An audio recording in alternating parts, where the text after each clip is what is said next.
And welcome to this amazing episode 11 of the Red Leaf Retrocast, Wrestlecast edition. I am joined here with Travis, aka Hibiki TMD, from the YouTubes. How you doing, my guy? Good, man. Thanks for having me. Good to be back. It's been a minute. It has been a hot minute. I've been trying to get you on the last few episodes. I'm sorry you had to miss the SummerSlam one, man. But it's okay. It was a very long one anyways. Yeah, just like the actual SummerSlam. Yeah, and it was still shorter than SummerSlam itself. No squash matches on this podcast. But this is episode 11. I've been doing heavy research for this episode. This is the special all-women's podcast episode. You see a theme going here, Travis? Yeah, and I will do my best to keep up. This was kind of spontaneous, but good to be here. I'm happy you're here. You're kind of saving my ass. I wanted Jay and Rad to be on this one as well, but you know, circumstances come up, whether it's family or personal reasons, or you just don't have the time. You got to work, whatever it may be. That is okay. Travis, you are not third fiddle. You are number one today in my heart. That works. I'll take it. We're gonna be covering. We're gonna do a little bracketology for the Mae Young Classic, the second one. Since that's just days away from launching. Neither of us have been spoiled on this other than Nixon Newell's horrific injury that occurred at some point during the Mae Young Classic. Mm-hmm. And then Stardom, arguably Japan's best women's promotion, is going through their version of the G1 called the 5-Star Grand Prix. So...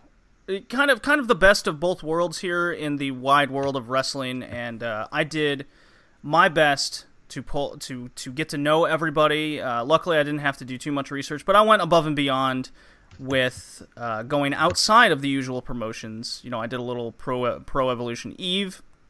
I watched the last couple episodes of Shine. Caught up with Ice Ribbon and Oz Academy. I don't know if any of these ring a bell to you, Travis. Do they? Not at all. Oz Academy? Yeah, and they'll all make more sense when I start talking about them, what they represent, and who's in them, and who is the highlight performers, and you know what makes the company still exist essentially. And it is the wrestlers at the end of the day, and that's what we're highlighting here. So get your pen and paper out, and if any of these wrestlers we're about to talk about on this podcast sound like someone you'd be interested in checking out, well, then there's a slew of ways that you can watch them. A lot of these have services, and with women being not so sought after as the men, let's be real here. Every women's service is about $4 to $5 a month, so it's not like you're breaking the bank to watch women's wrestling. So to do all this, I spent maybe $20 Nice. to put all this together. Well, why don't we get into our wrestler spotlight for the episode, and we're going over Akira Hokuto, arguably one of the greatest women's wrestlers to ever grace the squared circle. Travis, how familiar are you with Akira Hokuto? Does this name ring a bell? It does. It's definitely, she's a legend. She's definitely earned her stripes. I was obviously, you know, familiar with her from her time in WCW as a youth, but I've gone back. I mean, really, when you talk about legendary Japanese women's wrestlers, you got what? Aja Kong, Akira Hokuto, Bull Nakano, Miyami Toyota. Those would be the four that comes to mind for sure. Yeah, there's your Mount Rushmore right there. Yeah, and it's no joke. And funny enough, which we'll get to, Manami Toyota just retired at the end of last year, if you can believe it. Wow. And Aja Kong is still wrestling. And Bull Nakano looks nothing like she used to. No, no. And if so, let's get into Akira Hokuto here. And yes, I'm right there with you. I vaguely remember her on a few episodes of Nitro, in one of the Starcades, which we'll get to. That's one of the two matches. And if you're joining us for the first time, welcome, all you listeners. The way we do the Wrestler Spotlight is we get you familiarized with the wrestler, and then we talk about two matches that they were in, which was a big highlight of their career, possibly. And so Akira Hokuto got her start in All Japan Women's Wrestling and immediately stood out from the rest. Unfortunately, she became known as the Mummy because she was more or less injury prone, and she would come out heavily taped all the time. But she did have an interesting look and character to herself in the ring. Wouldn't you say, Travis? Yeah, I'm going to say if she's a mummy, then she'll fit right in WCW in the mid-90s. Christ. right along in there with all the Mortal Kombat ripoff characters. Yeah. And the Mummy, actually. And the actual mummy, yeah. So, funny enough, when I was doing my research over Akira Hokuto, the only promotion she never won a top title that she was in and starred in was the one she got her start in, was AJW, All Japan Women's Wrestling. She ended up turning down her title match due to injury because she didn't want to tarnish the belt. She felt she had too much respect for it and what it had represented in women's wrestling in the 80s and early 90s. How often do you see that? And we'll in fact get to another moment where she didn't do that just one time. She did it multiple times. She just didn't feel like she deserved the title, and she actually put one over on the promotion because they wanted to put the belt on her. And she just, when she did I watched a backstage interview with her, and this was right after one of the matches we're going to talk about, and she just felt like she couldn't live up to the standards that the women that came before her had set and what the current women were doing. She just didn't feel worthy enough. And that's very Japanese, if you think about it at the same time. Oh, yeah. Big time. That may be the classiest thing I've ever heard a pro wrestler doing, ever. Yeah, I can't think of another person that even comes close to something like that. So she did win other women's titles. She won the main one in CMLL, which is the main Mexican promotion, the one that's going on 85 years coming up soon.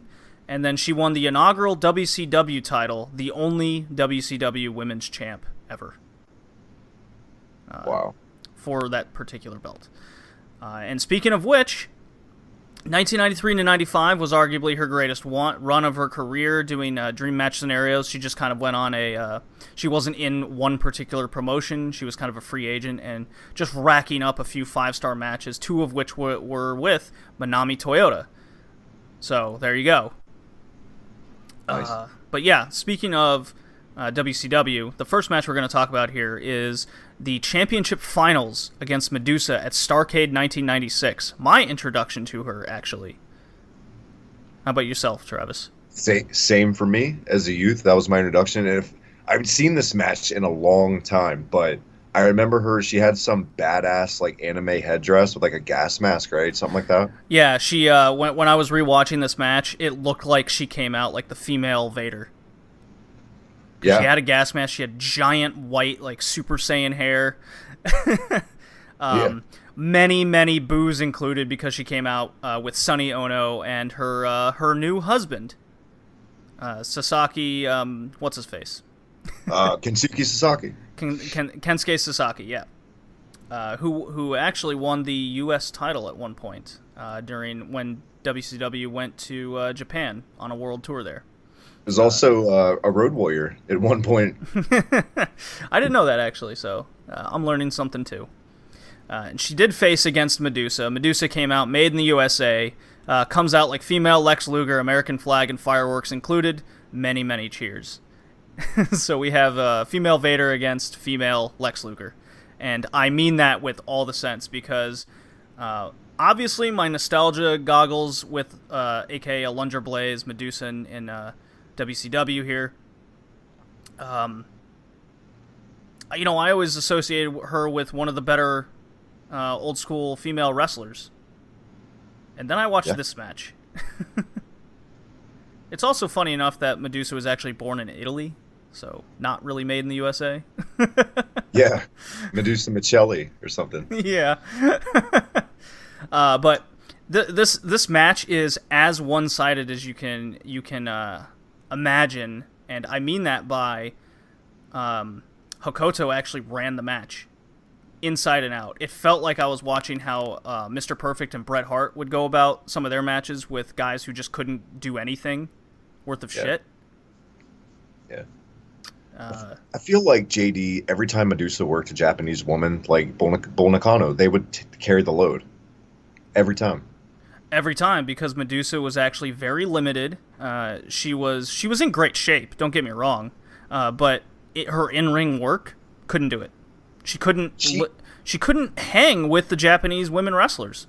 She could hang. She had glimpses of like in-ring brilliance at times, but I think the thing was the story she was always trying to tell when she worked a Japanese woman, especially in the States, was that David and Goliath story. Like she'd, like a Daniel Bryan or something, get her ass beat the whole match and then, you know, somehow pull it out. I vividly remember, like, it may be the best match of that card, SummerSlam 94, her and Bull Nakano. I know we're getting off topic, sorry, but Bull Nakano destroyed her, and somehow she won, and it was a great match. It was a great David versus Goliath comeback story.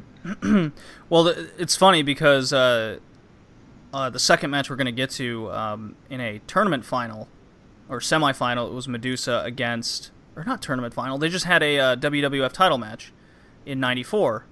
And she was against Bull Nakano, and it was the same thing, but this time she won there as well, and it was arguably the worst match on the card, because it was just so one-sided, and the Japanese fans just don't buy into that. Yeah. But yeah, regardless, Hokoto ran this match much like the Bret Hart, where they would do their slew of moves, technical grapples, and even would set themselves up for good spots to be made to make their opponent shine. The most notable of this I saw was Hokoto would kind of taunt the audience, and then she went up to the second rope, and you could see her kind of set herself up to like get kicked and fall outside the ring and do a heavy bump. And sure as shit, this is where Medusa does a drop kick, and Hokoto, like a champ, just falls to the outside hard. So really good. She was clearly very good at making her opponents look good as well, and that's why I make the reference to Bret Hart and Mr. Perfect. Yeah. But yeah, like Hokoto would do at one point did a superplex on Medusa, a scoop. She's the one that innovated the Northern Lights driver, a scoop slam driving finisher. Oh, like the Michinoku driver, kinda. Yeah, but to the side, not just in front of you. So you land like on your shoulder blades, essentially. Gotcha. Really cool. And surprisingly, I was actually surprised that Hokoto actually won this match. It took like two or three Northern Light drivers to finish her off, but it also had some Sonny Ono type shenanigans in there. He hit Medusa with the American flag. With the ref's back turned. It was quite funny. How did you feel about that at the time? Because I remember, like, Starrcade 95, it was, New Japan versus WCW. How did you feel about Sonny Ono always being the figurehead for, like, every Japanese wrestler at the time? Yeah, I think it took a lot away from mystique guys like Muda, all those guys, Chono. I remember how I thought when I was watching it as a kid. It was just, oh, another Japanese guy, what's Sonny Ono going to do? I didn't really care about the Japanese wrestler themselves. And yeah, as you said, it probably did take away a lot from him. In hindsight, I have a lot more appreciation for the wrestlers that I saw growing up, and this is now one of them, is Akira Hokoto. So Most notably was the second match we're going to talk about, which is decked in history. I don't know how familiar you are with the with this 1994 Tokyo Dome match, and if you're looking at my notes here right now, it was a tournament final against Aja Kong in '94. Yeah, I've never seen this match ever. So this is a 23 match card, Travis. In front of 42,500 fans in attendance. Put on, it was an all-women pay-per-view, by the way, in 1994. And put on by All Japan Women's Wrestling. How long did that show run? Is there an official time? Over 10 hours. Wow. So it's like a WrestleMania. Japanese people really do love wrestling. Like, God. Especially in 94 when, you know, the internet hadn't taken away all their children. I've seen some of these AJW shows on YouTube, like these long ones, and like I feel like the first hour and a half is like one big long ceremony. like there's nothing. That's kind of what it was. Like the first half of the show was put on, and it wasn't just like pro wrestling. It also involved amateur wrestling, women's kickboxing, just anything women was in this event. It was very fascinating, including this heavy tournament for the women's title. And Manami Toyota was in it, Aja Kong, obviously, Akira Hokuto, just three heavy-hitting names of the late 80s, early 90s. And so, both women come out with epic cherry picker entrances, which I thought was cool, filled with just crazy 90s electric music. And they start off by slapping each other in the face, and then they shook hands. And then the bell rung. So I was like, okay, nice little start. And I've seen this a lot with now Japanese women wrestling, that they're stiff, Travis. Oh yeah. Are you familiar with the Crush Girls from that time? I am not. Please inform me. Just stiff as hell. Good God Almighty! I wouldn't. Aja Kong scares me, and I'm a man. I'm a grown man, and that woman terrifies me. Like her, I remember her spinning like back fists are incredible. They look like they would legit knock you out. Like she pulled those off so well. Oh God, yeah. You know what? I'll save that in a moment because she did that later. There you go. So there was a nice slap exchange at 4 minutes. Aja gets the better, as she should. Because she's the striker, and then she goes straight into a jumping pile driver. Crazy fucking move. And then, so then it was kind of back and forth technical skills for a long time.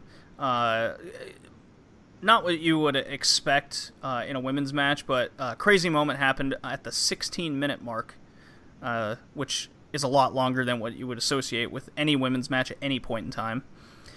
Where Aja misses a suicide dive, of all things, and then Hokuto immediately follows it up with a top turnbuckle Konhilo, and Aja sells the piss out of her knee being like out of place, and she has people on the ground like taping her knee up heavily, and she proceeds to sell the piss out of that the entire time, with Hokuto doing crazy Bret Hart like limb work, even putting Aja in a sharpshooter.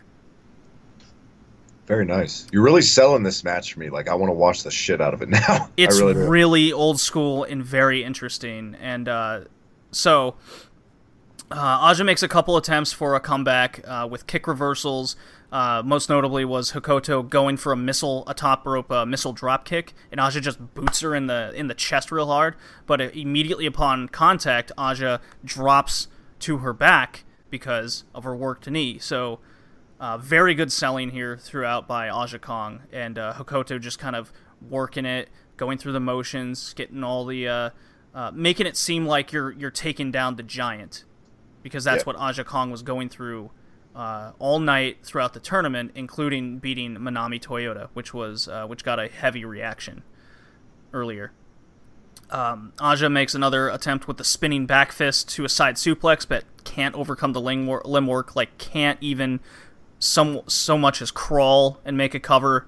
Eventually, Hokuto gets a couple heavy of her Northern Light drivers for the win, and here comes just this crazy ceremony after the match where they hand Hokoto the belt, and she just kind of she doesn't get up for like a few minutes. She just sits there, and Aja Kong like crawls to a corner, and she's all upset she lost. And as a Japanese ceremony would be, they get like a trophy in there. All the commissioners and people that like put on the events in the ring, they have a huge check. Hokoto doesn't get up. She's still like sitting there, kind of looking at the title, and then she finally gets the microphone, and she says something along the lines of, I had to look it up because I don't speak Japanese. I had to look up like what she said during this, and she says things along the lines of, with all the women that came before me and who Aja Kong had to beat was actual competition. I think if she didn't face, if the tables were turned, she would have kicked my ass. If Aja didn't have her knee go out of place off of the dive, then she would have won. I can't accept this title, etc., etc. And then she gives Aja Kong the title back, and then walks away. Unbelievable. And yeah, it left me speechless. That thing about the selling after the 3 count, how they still sold the hell out of it. That is such a lost art and a major nuance that you could take even the best in-ring workers as far as psychology in the modern era, and they're all guilty of it. They'll sell something the whole match. As soon as they hit that 3 count, they pop up. Oh, I won. I'm fine. It's so irritating. Yeah, I'm in total agreement with you, Travis. It happens way too often now in modern wrestling. Even in Japanese wrestling, with this fighting spirit that they go through all the time, justifies them like popping back up after one. In the Ishii match, like just that it's filled with it all the time, for sure. But this is one of the best matches I've had the privilege of covering, and it's etched in so much history and meaning for this Wrestler Spotlight. I encourage anyone to look this match up. You can find it on YouTube or any plethora of places, Daily Motion. It's quite incredible, especially with the environment that it was. I don't think WWE can come close to even 30,000 for an all-women's pay-per-view. Yeah. And I feel like Aja Kong is kind of like what Nia Jax is supposed to be. Like, she needs to study tape of Aja Kong. I was thinking that as well. Like, crazily enough. The exact same thing. Yeah, it's all she needs to study. Her, Bull Nakano, all those women from that era over there. All the monster heels they had over there. Face paint and all. Fuck it. Put it on Nia. Yeah, that's the other thing. Like, all these Japanese women wrestlers, they look unique from one another. Yeah. While in WWE, it seems like they're all made to look the same, just these like pretty dolls. You know, I feel like I'm being overly harsh because a lot has changed, obviously. Because we can pick out a Becky Lynch to a Charlotte easily. But to me, with how unique Aja Kong to Akira Hokoto looked, even with their entrance, it's still so different. Well, I mean, a lot of it's the gear, too. Even with Kairi Sane and Asuka. I mean, I know they wore the stuff in Japan, but there's a pirate hat is what differentiates them for me. Because they're not doing enough getting to know the women vignettes type thing, I feel like. And I feel like, and this is going to sound bad, but for someone like that from Japan, you're going to have to do those vignettes more for them for a casual American fan, I feel like. I would agree with that, for sure. That is something they're definitely not harping on. I mean, look at Asuka before she went to NXT. She was known as Kana, or Princess Kana in the States, and she looked like a psychotic Joker-type Harley Quinn character. Yeah. And they kind of took that away from her. I would love... You know what? Bring that back. Asuka shows up like after or during the All Wins pay-per-view. Whoever wins that, or even at Hell in a Cell, whoever, like, she just busts in Kane style with that crazy Joker face paint on and just wrecks house. They should totally do that. It makes sense with all the losing. You know what I mean? She goes over the edge. She needs to go heel, quite frankly. I mean, why not? I don't think she knows. I don't like this I don't like this notion of all these people need to go heel, like Finn Balor, and I just Well, think I you think just they need all- to. I just think you need to take away this smiley babyface act. That's it. There's certain people I feel like people are too fast to say need to turn heel, but I feel like especially with Kairi Sane and Low on the horizon, I mean, Asuka's definitely capable of It's pulling Io off. Shirai, by the way. Yeah. Yeah. I Well, didn't we'll wanna get to watch her. We'll get to her. I'll be pronouncing these names for you. Don't worry. But yeah, like make Asuka look different. Make her a destroyer that she was in NXT. That's all I ask. She doesn't make her cut promos in Japanese. The American fans will hate that. Yeah. But this lost in translation thing is just—it's unbelievable when men or women anymore. I know it's beating a dead horse, but it's crazy to think where Asuka was a year ago and now where we're at. Mania. Yeah. Since Mania, that's only a few months ago. It's nuts. But yeah, Akira Hokuto, what a woman. This always seems to happen with me doing these spotlights. I end up like looking up documentaries over these people and you know, what were their major like pinnacles in their career, what were their best matches, and wow, this woman, like if she didn't have the injuries, Travis, like imagine the like between her and Manami Toyota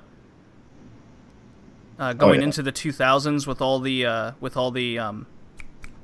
indie promotions going up like crazy. It would just be insane. But yeah, I've said for years, and to this day, I still feel like Manami Toyota is still the most complete women's wrestler I've ever seen. She was beautiful. She could do the FMW hardcore stuff. She could work. She could do it all. She just retired last year in November.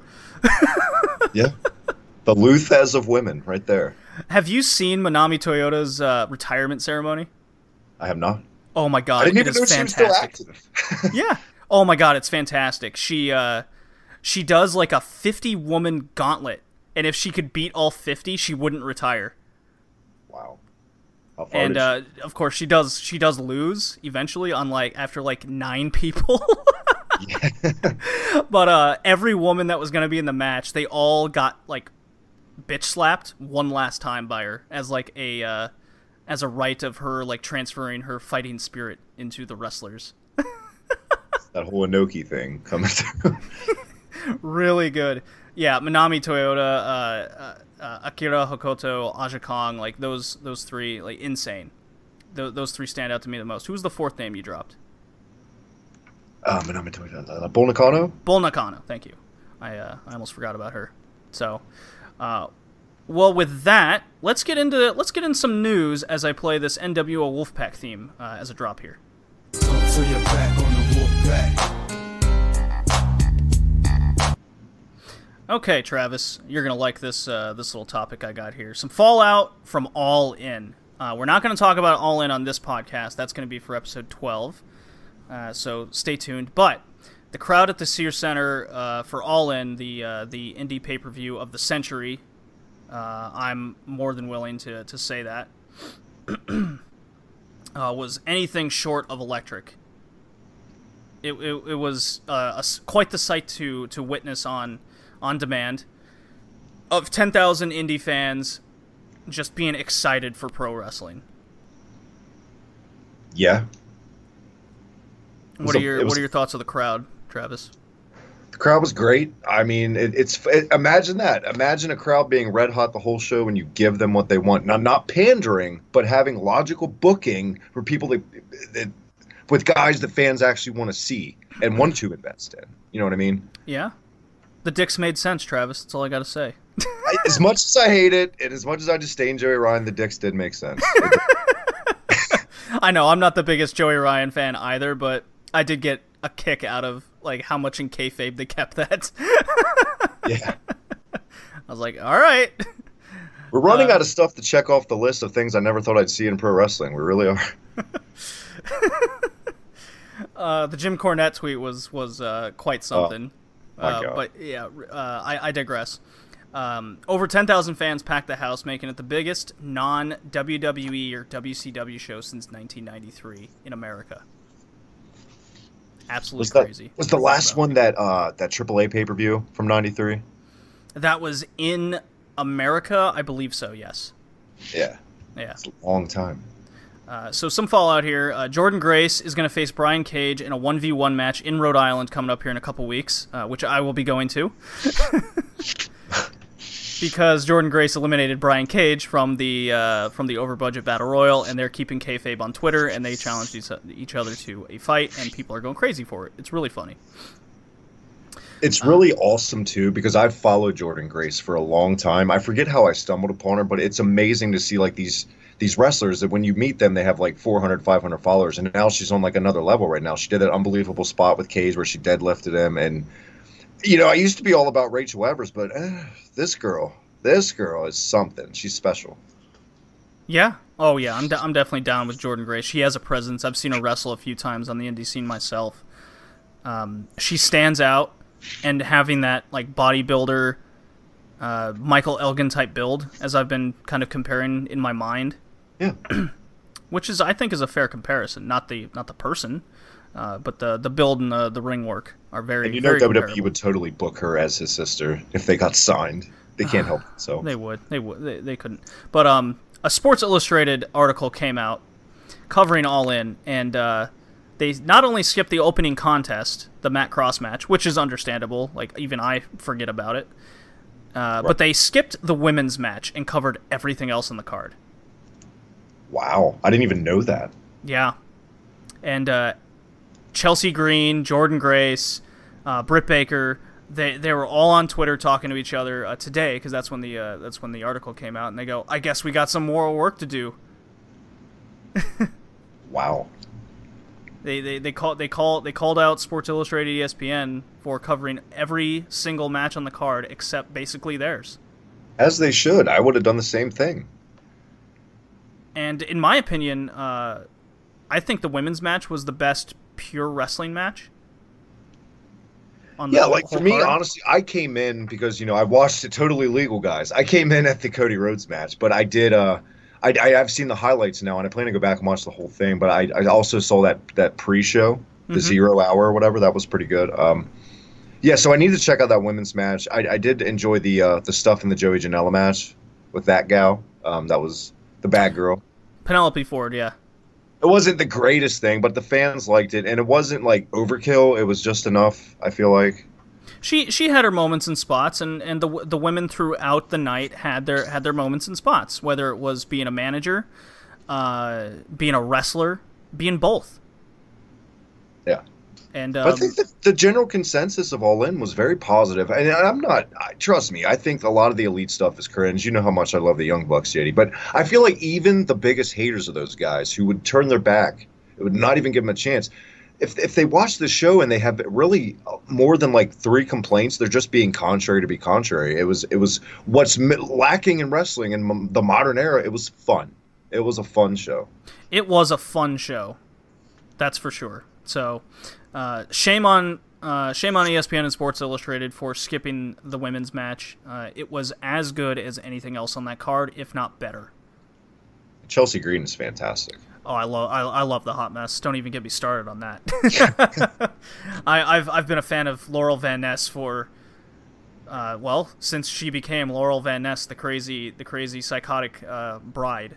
Like you mean you weren't a fan of Claire Lynch? You didn't like that? No, I really wasn't. And then when she became Chelsea Green on the indie scene, she's really made that gimmick her own, and doing the Two-Face act right. at All In was nothing short of fantastic. She pulled that off so well. She stood out from all the rest. Like whenever I asked anybody, like, who are the 3 people that stood out to you not named like Cody, Omega, and Pentagon?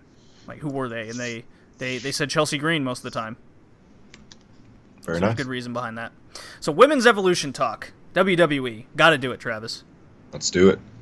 So thoughts on Trish versus Bliss, which was the first match announced. Woof. And why is that? I mean, not because of they're blonde or they can't work and I get it. It's called evolution. You want to have some part-timers in there, but it's the next generation. When are we ever going to pull the trigger finally on like tonight on Raw? HBK showed up. If you're going to talk about the next generation of women, then have the next generation of women. I saw Lita and Mickie James was just announced too. Yes, that was the next question we're going to get to, but let's focus on Trish and Bliss. But I know what you mean. When is WWE going to put the past behind him and focus on the next generation? I totally agree.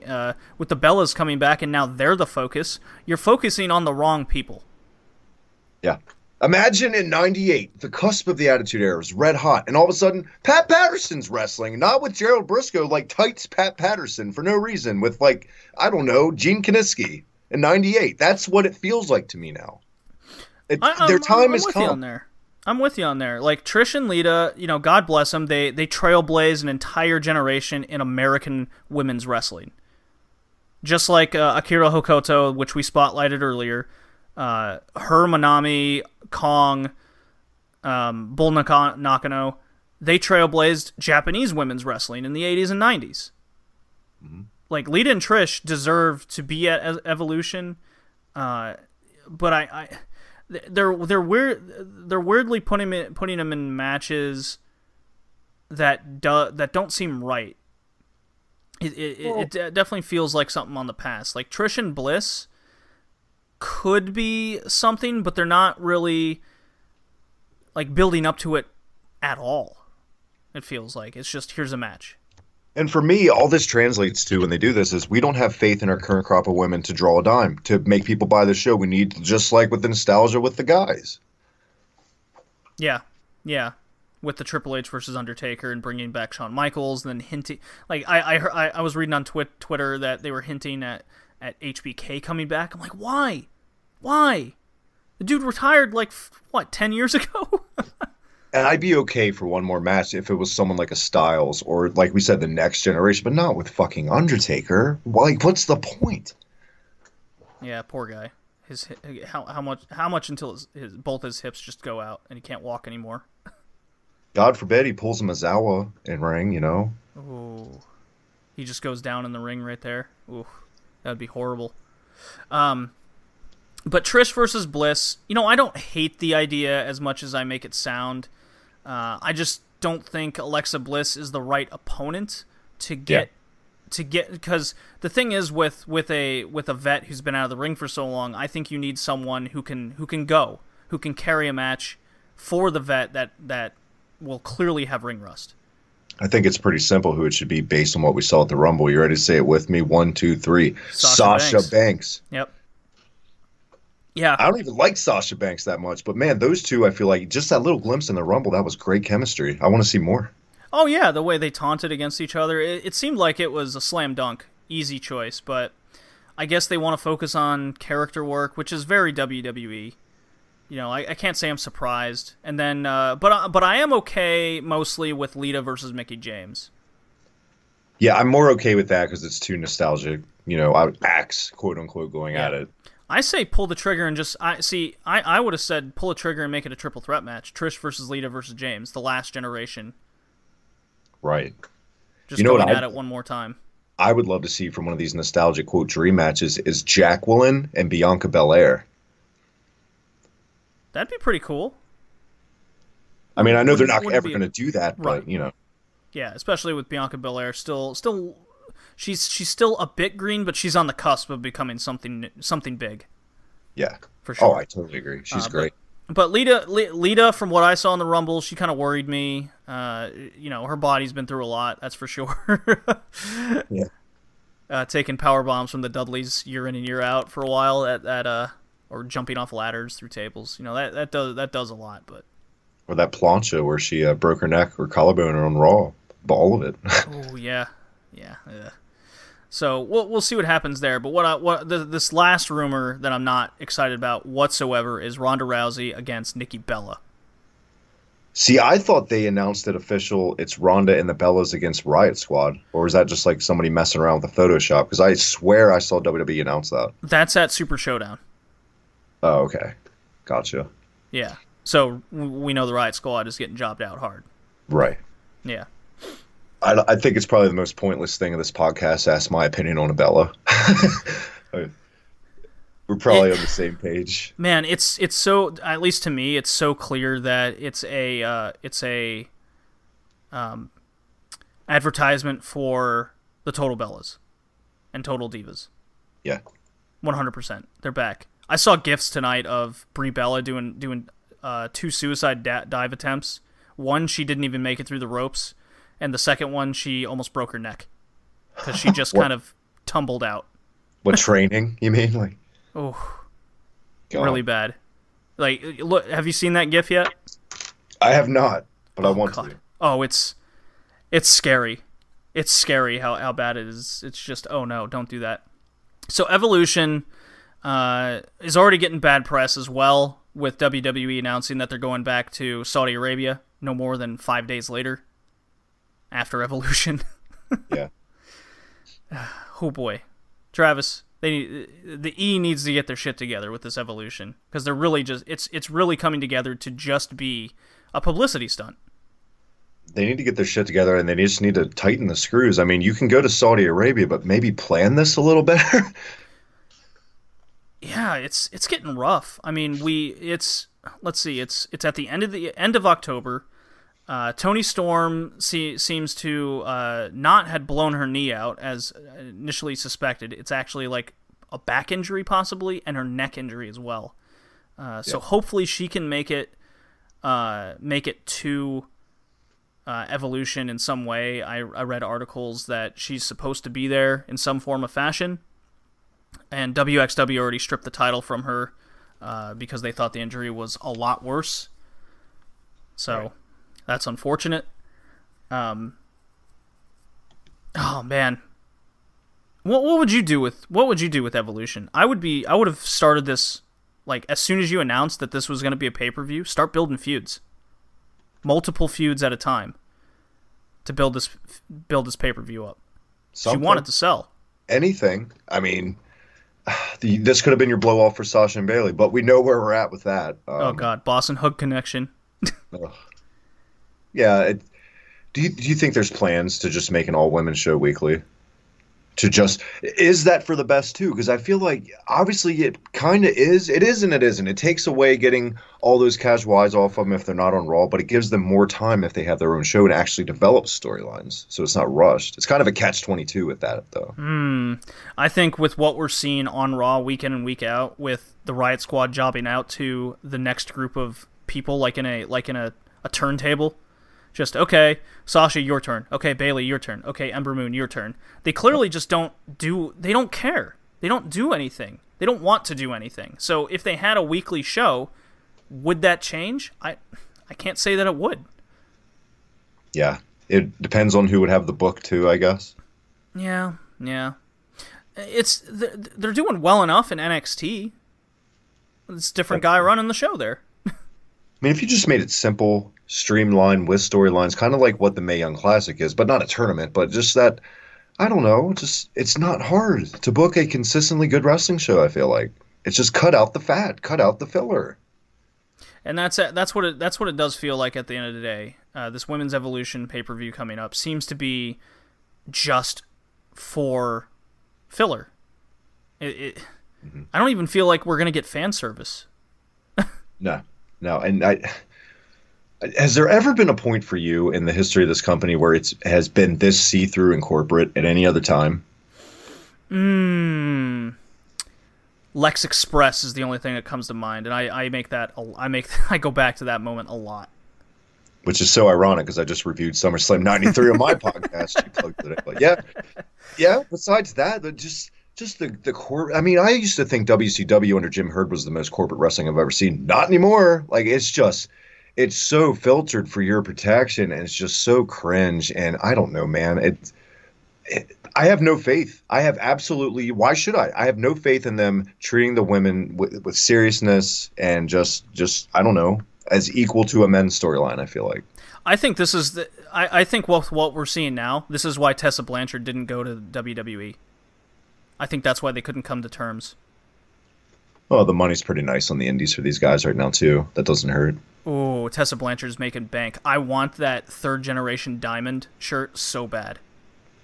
Yeah. Do you think also, and it's great, I'm all about it, for the women to get the first and stuff. You think we're going to get to a point, if we're not there, where fans are going to start resenting all these first-ever announcements from Mama Steph, I think they already have. I think we're already there. Yeah. Yeah, we're definitely already there. I mean, shit. Stephanie McMahon just came out with a best of her series on the Precious Network, and she was talking up how great she's been for the company and where she's at, and oh god, it's like stroking your own ego 101. Hard. I think that's the biggest cringe for me. There's no reason Trish couldn't be in that ambassador role instead of Stephanie. Oh sure, yeah, absolutely.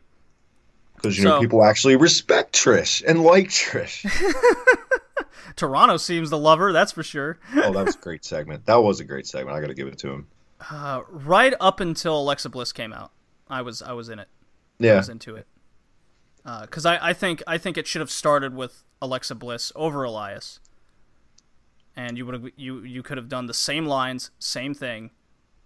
And then Trish comes out, and hey, look at that, a build instead of Trish, you're over. Who are you? Get out of here. I have a match.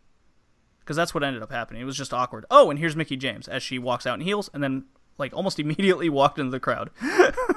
Yeah, very awkward. But we digress. Any final thoughts on Evolution, or shall we move on? Let's move on. Okay. Let's see. I shall play. You know what? Macho Man. Know that I'm the cream of the crop. Damn right, cream of the crop. Because quick recap of women's wrestling events from around the world.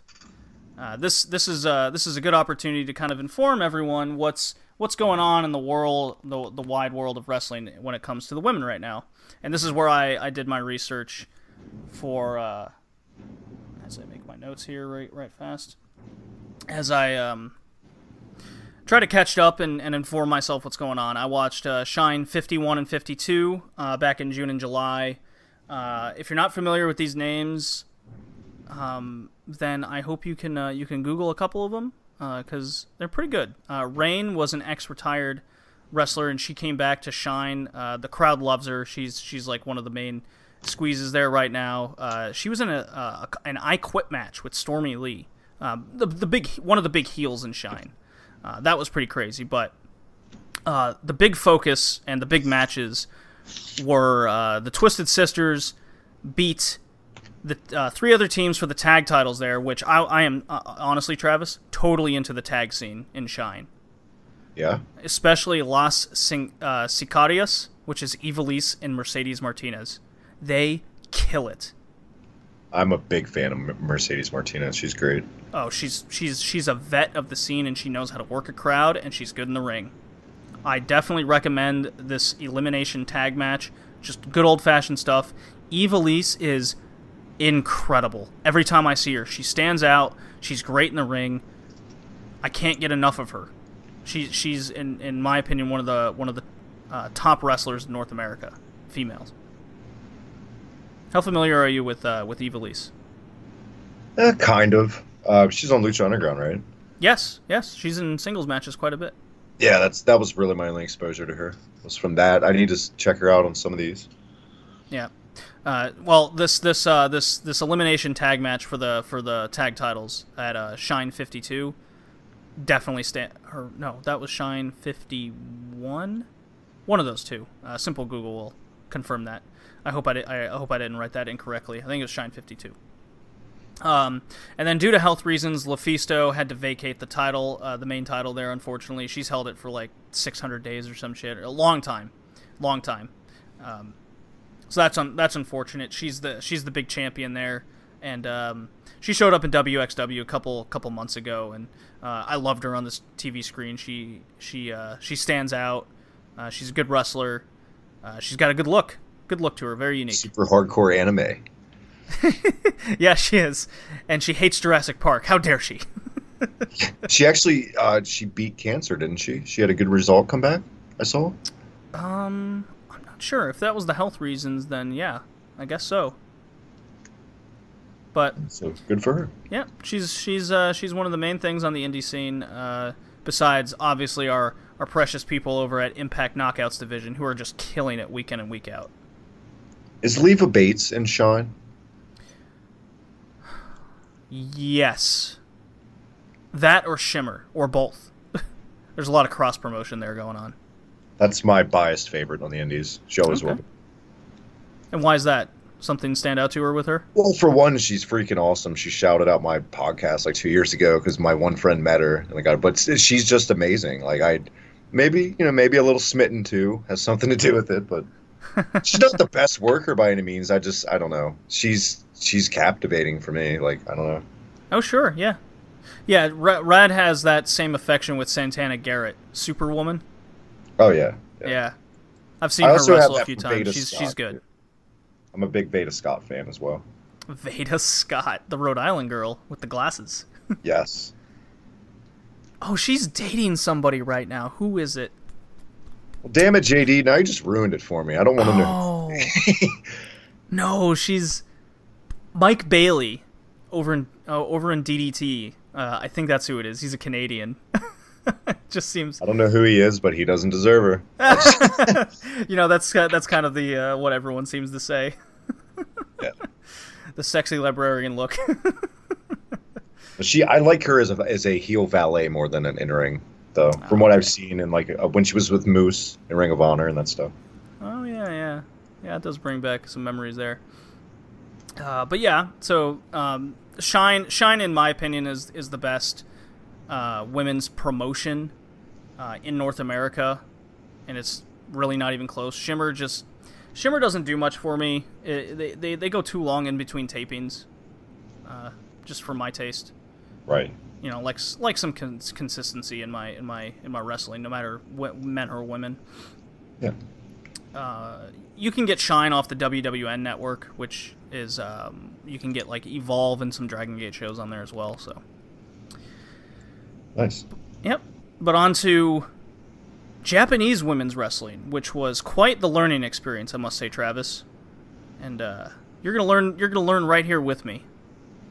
So right. Oz Academy, founded in 1998, and it has a TV deal in Japan, surprisingly enough. So it's one of the more well-known promotions over in Japan, outside of New Japan, actually, because Noah and All Japan don't have TV deals, to my knowledge. And so, current champ is Hikaru Shida. I wasn't able to see her wrestle. She wasn't on the card, but if she has the title with who's involved in this promotion, then I have no doubt that she can go, because I watched an open weight title #1 contendership last woman standing match. Good lord. So it's 1, 2, 3, 4, 5, 6 women, and what happens is it's standard elimination, 1, 2, 3 count, you're out, or submission, and the last 2, then it becomes a last woman standing match, and the 10 count doesn't start until you pin them for 3, and then they count to 10. So interesting rules there. It's definitely different, I must say. This is what I would call the veteran promotion. So I have some ages here. Aja Kong's 47. She's still wrestling. Yes, sir.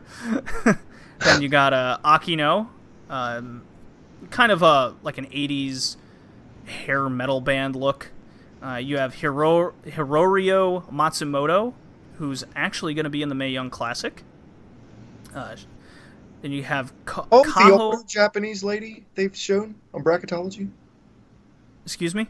I'm sorry, Jay. The older Japanese woman they show, the veteran. Mako Satomura. We'll get to her. Oh, okay, sorry. Yeah. Kaho Kobayashi. She's a real young, spunky, kind of high flyer. Mayumi Ozaki, 49. She's like the crazy heel who has an entourage group with her. She even paid off the ref for this match, which was quite funny.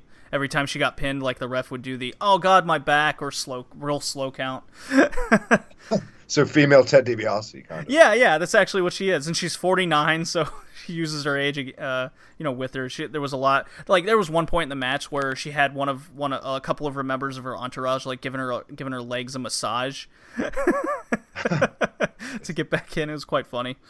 Sonoko Kato, 42, another big major veteran. She does a lot of like big strikes and knee strikes, and she's a heel as well. So it was 3 faces and 3 heels in this match. Kobayashi was ragdolled and beaten the entire match pretty much, especially getting pounded by Aja Kong at the end.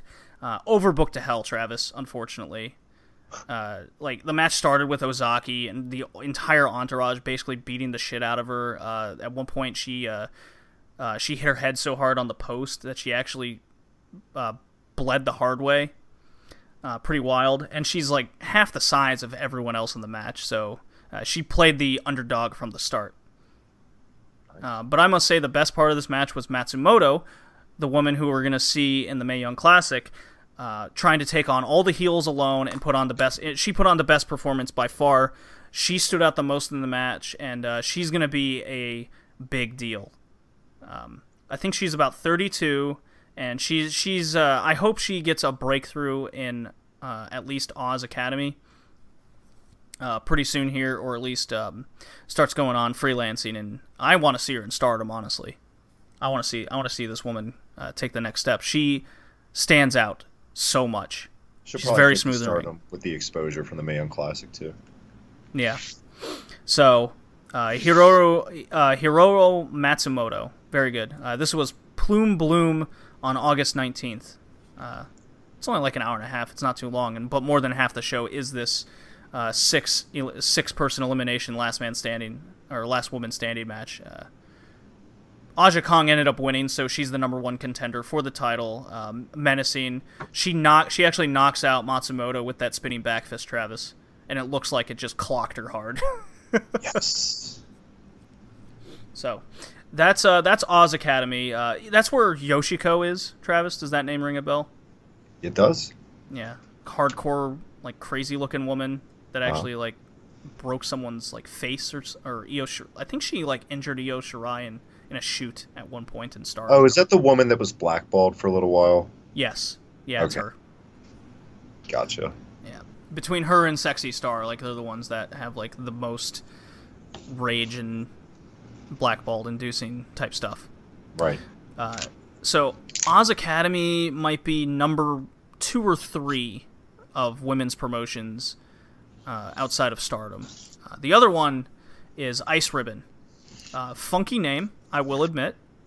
This took place on August 26th. It's their 10th anniversary show to celebrate some of their more experienced wrestlers in the promotion. Hamako Hoshi, Miyako Matsumoto, and Tsukasa Fujimoto, which is the champion, Manami Toyota's hand-picked protege. Nice. So, big deal. Hikaru Shida was against Risa Sera in a singles match. They both have various single titles. I'm not too familiar with what titles they were, but lots of cool spots, lots of knee strikes. They didn't sell really anything at all. It was a lot of Japanese spirit stuff. It kind of played it off as a grudge match where neither opponent could put each other down. It was quick and effective. It was less than 10 minutes, so. It had its spot and moment. There was a big tag team title match where the tag champs retained in pretty chaotic fashion, but lots of character work here. The crowd was mostly behind Hamako Hoshi, which is one of the person that the 10th anniversary show was behind. So, but the big one was the title match, the Ice Infinity title match, which I love the name of that title, by the way. Yeah. This featured Tsukasa Fujimoto, Manami Toyota's handpicked protege, as I said before, against Maya Yukihi. There's a name. Yeah, Wow. Maya Yukihi. And at first, I thought I was mixing the characters. I thought I was mixing the people up. I thought Maya was Fujimoto and vice versa. And then I was like, wait a minute. And as I was trying to listen to commentary, I actually had them backwards because I was very impressed with Maya in this match. I went into it specifically looking for Fujimoto. And I came out of it going, I really like this Maya Yukihi girl. And she's only been wrestling 4 years, Travis. Yeah. Yeah. Her key move is a swanton bomb, which she missed in the match due to Fujimoto moving out of the way, and a pop Kamaguri knee strike. So imagine Kota Ibushi's Kamaguri, where he grabs both arms and then knees you in the face real hard. You follow me so far? Yeah. I know exactly what that move. Yep. what she does is she runs and kind of runs off your chest and then knees you in the face. Ooh. It's pretty cool looking. Is she of tinier build? No, she's actually pretty tall and slender and has some muscle to her. Really? Oh yeah, she's super gorgeous as well. Like, she definitely stands out. Nice. She's very smooth in the ring. She's gonna be on my radar for a while going forward. She's also, both her and Fujimoto are also signed to Oz Academy as well, but they're kind of in the mid card there. Yeah. Because of all the veterans, keeping with the nostalgia act over in Oz Academy. But Ice Ribbon, they are the two major players, and I can totally see why. And so I'm like, man, when's Fujimoto gonna do something in this match? And about halfway through, that's when Fujimoto kind of starts taking over, and she had a couple big moves. One of which was a Canadian Destroyer. Which was very cool, but it's more like a Canadian bomb. You know, they flip, but instead on their head, they land on their shoulders. Yeah. Yeah. But the move that stood out the most was a twisting crucifix bomb. Ooh. So instead of the opponent going backwards, they actually go to the side and flip. It looked fucking sweet. Definitely look this up. Tsukasa Fujimoto, top 5 or 10 moves or something. You'll eventually see it, and it's... I honestly can't think of anyone who uses this move. It's pretty awesome. In Fire Pro, that move. I don't know, but I want to make these two girls in Fire Pro Wrestling World the best wrestling game out there right now. For sure. I'm addicted. Are you addicted? When I have time to play it, yeah. I go balls deep, man. It's just the amount of creations you can do is great. Yeah. So out of all of the women through Shine, Oz Academy, and Ice Ribbon here, which of these names stand out to you the most? The one that you said has only been here for 4 years. It sounds like the way you described it and just her, it seems like she's probably where the future's headed over there. Yeah. And this is somebody, by the way, who's seen none of these women, none of these matches. I'm only assuming. So, yeah, but she seems like that's where the money will be in the future. I think so as well. She's also a part-time model and singer because, gotta make more money somehow, I suppose. Right. Yeah, it's... I went into a lot of these looking for specific people. I wanted to see Aja Kong wrestle again. I came out going Hiro Matsumoto, holy shit! And then oh my god, I've seen her in Stardom once or twice as well. Didn't recognize her because her looks changed, and she put on a great show there. And then I went into Ice Ribbon, came out with Maya Yukihi. It's just holy crap, very cool stuff. Right. And with that, let's get into going into our tournaments. Right fast, Travis. What do you say? Let's do it. Since we've hit that hour mark now, which is perfect time. Let's see.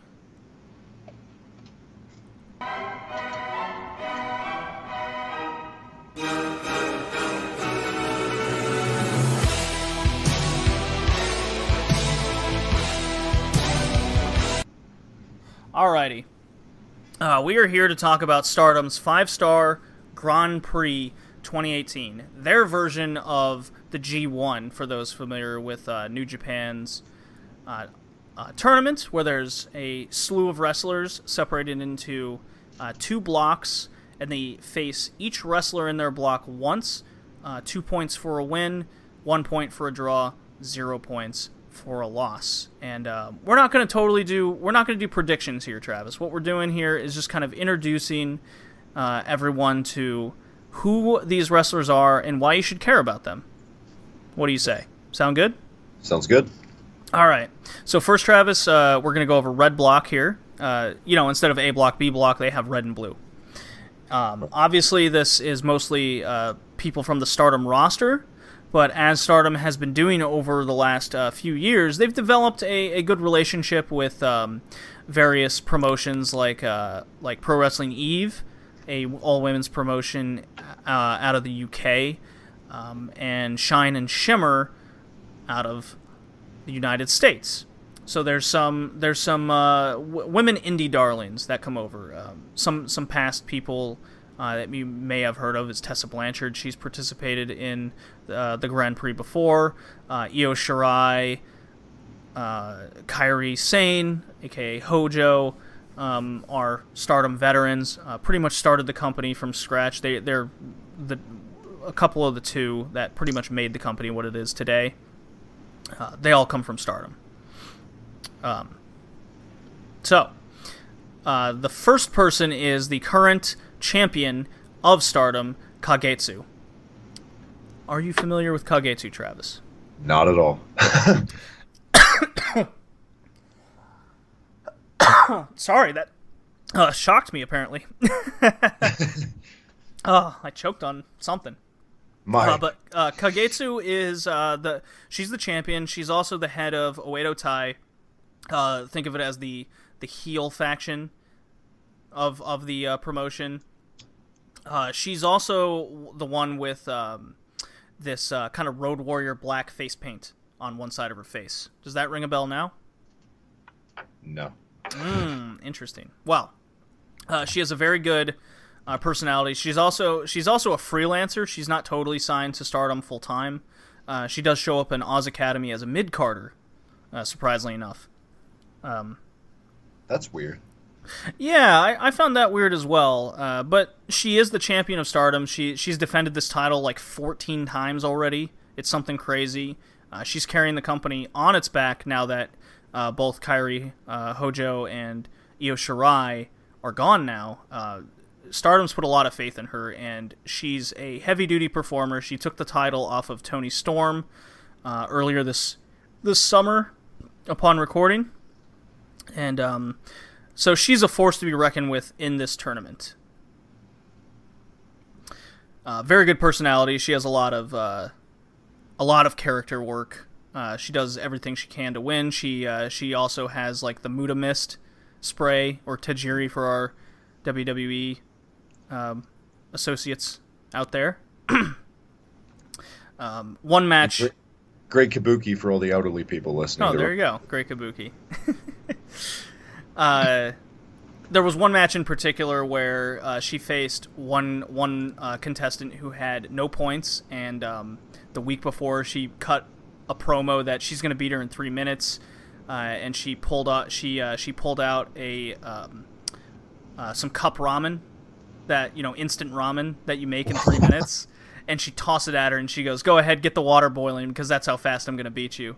And when it came the next week when they did fight, she gave everyone in the audience, she threw everyone in the audience like she pulled out like 10 instant cup ramens, and she goes, "All right, we got some hot water here. We're gonna pour everyone ramen. I'm gonna beat her in 3 minutes." So that's kind of the character work we're dealing here with Kagetsu. That's great. Yeah, she's great. I absolutely love her. That's why she's in the main event of just about every show. The next person we're going to talk about here is Jungle Kiona, a 2-time semifinalist of the Grand Prix, and she's a former champ twice over as well. So you can immediately get a sense of how important she is for this tournament, don't you, Travis? Yeah. She's another one that's kind of been asked to step up her game, and by former champ I mean like the Wonder of Stardom champ, not the main title. Think of it as the Stardom only champion. Foreigners don't really get chances at that belt. Right. But anyways, she's kind of a jungle wild girl. That's her character in the ring. One of her key moves is a massive splash from the top rope. And I know what you're thinking. That doesn't really mean anything in 2018. But for women, you got to think that they're not going to be doing crazy corkscrew planches from the top rope, or not everyone's going to do it anymore. So I think it always depends in any era the execution of the splash. I mean, Rob Van Dam, Seth Rollins can do a nice frog splash. He gets a pass, Oh sure, yeah, I can. I can agree with that. Now, if it's like a Kamala splash, that doesn't get a pass in any era because it's or a Mang splash from the top rope. That thing. Oof. No, Jungle Kiona definitely pulls it out, and right now she's been the biggest performer in this this Grand Prix so far. Every match she has delivered in, and her opponents, I'm enjoying her. I think she's definitely stepped up her game. What's been asked of her with the exodus of some of their top stars. I think she's pulling her weight here, and going above and beyond what I think expectations were for her.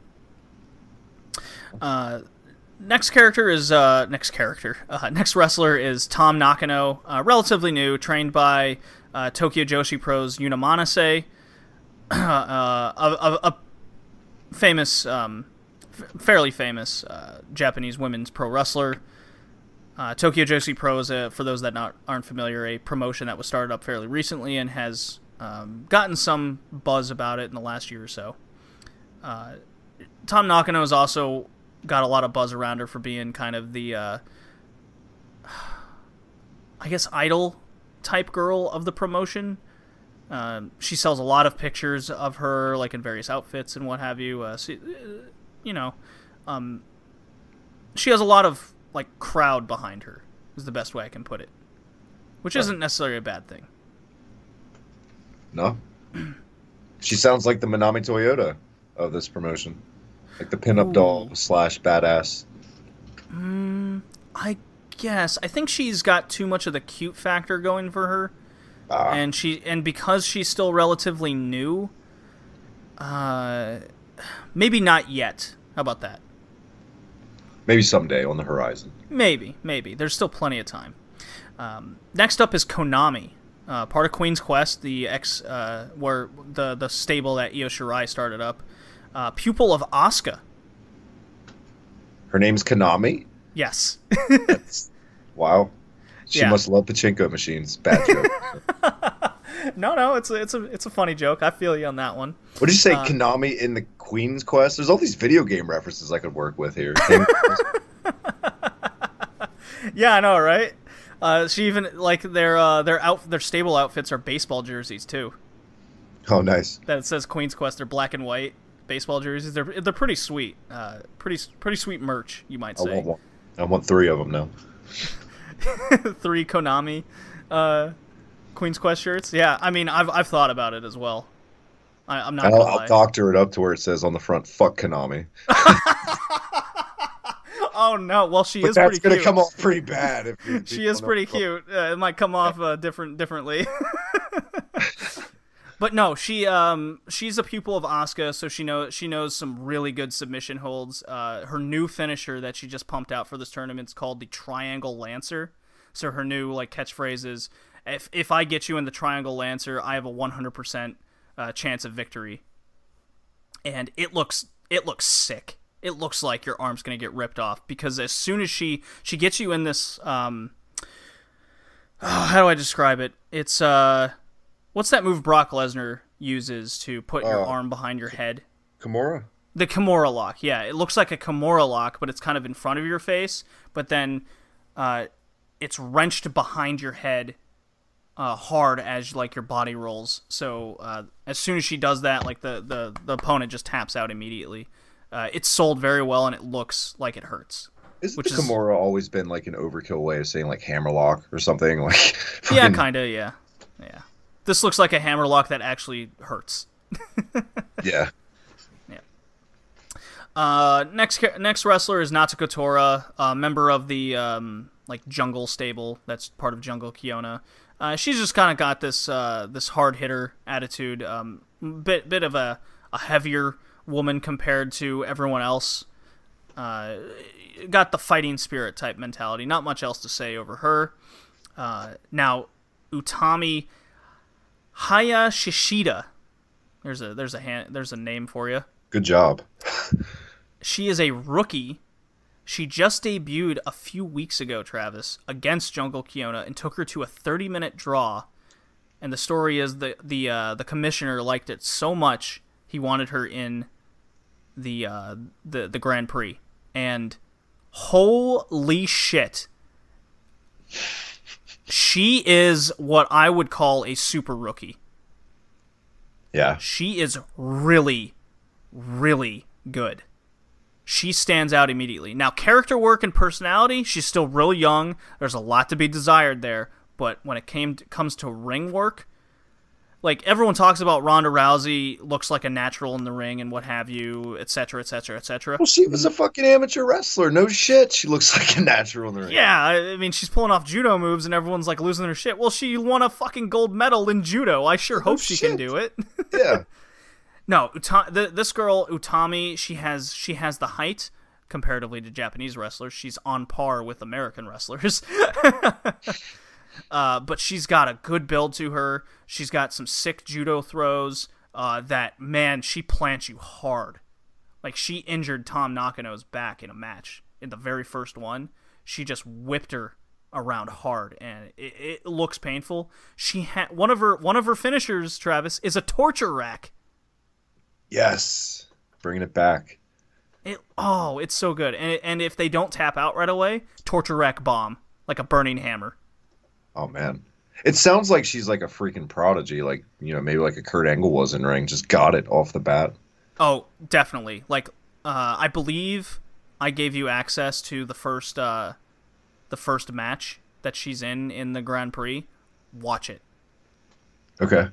Like, check it out. Utami is a super rookie. She is a prodigy. Like, I expect big things from her. I had no idea going into it, like, who she was, obviously, because she's a rookie. And then I watched her first couple matches. I'm like, uh-oh, I think my predictions are fucked. And I'm always scouting new talent for Hibiki Pro, so there you go. Oh, my God. Like, I don't gush about new wrestlers. I don't get to gush about new wrestlers very often, because I always have to find myself going, all right, how are they going to get booked? My God, they're green. Maybe 5 years from now or 4 years from now, they'll be good. No, this girl's good now. Like, yes, there's obviously some rookie rust going on there, but the good outweighs the bad heavily. And I feel like if you're that gifted in ring out the bat, like, the other stuff will come, like character development. That's just absolutely takes seasoning. And in Stardom, you don't fucking need character work. Dare I say, anywhere in Japan, you don't really need character work anymore. I mean, ever you did. I mean, maybe certain. Well, if you pull off the character work, that's what makes you champion. Yeah. That's what makes you the major champion. Like Kagetsu with all the character, like throwing ramen noodles out and talking shit to the opponents, calling them trash all the time. That's why she's champion. I'm going to take that statement back, too, because Jushin Liger was based off an anime cartoon, and he was one of the biggest ever. So I had to think about that for a second. Not too wrong on that one, not too wrong. Also in Red Block is Rachel Ellering, indie darling from Shine, daughter of Paul Ellering. So do your research on those. But Rachel Ellering, she's the queen of strong smile, Travis. Oh, I thought that was Apollo Crews. The king of strong smile. There you Apollo go. Crews. No. Cassius Ohno might have a problem if they book them as king and queen, though. I don't know. Oh God. No, Rachel Ellering's in this. Very solid worker. I like her. She's got a good presence in the ring. She's clearly having fun in the tournament. What music does she come out to again? She comes out to Everclear. You see what I did there? Huh? No, she comes out to Pat Benatar. Oh, nice. Yeah, that's her entrance music. It's pretty funny. I believe she was in the first Mae Young Classic, if I'm not mistaken. I was actually about to ask you that. Was she offered a contract last year, or did she turn it down, or did she just... She wasn't offered. That's crazy. I don't believe considering so. the lineage, and she's good, Yeah, I don't think she was offered at all. So, last person in Red Block is Kimberly. She was definitely in the first Mae Young Classic. She was pulling off the alligator clutch that Mae Young used to do. She's a heavy indie veteran. I hate to say it. She's getting slow in the ring, Travis. She's still very smooth and very capable, but she's clearly losing a step as time has gone on. Yeah, it age happens. gets everybody. It happens. Yeah. Yep. But it looks like she's kind of checking off boxes of her list with this getting into the Grand Prix here. She's pulled off a couple wins so far. We're only about halfway through, just under halfway through of this the G1 Grand Prix tournament. So she doesn't look totally lost. I mean, when she's facing like Jungle Kiona and the Kagetsus of the world, that's when things are more on par and even. You know, she looks like Kimberly of Young. Yeah. But then when she faces like a Tom Nakano or a Natsuko Tora, where the veteran is being relied upon to carry the match, that's when things get a little cringy. Man, every time you say Tom Nakano, I think Tom Nook from Animal Crossing for some reason. I just can't. I'm sorry. It's fair. But yeah, based on that, you know, my pick was Jungle Kiona to win this block. Who would be yours after going through these names here? It seems like it's pretty.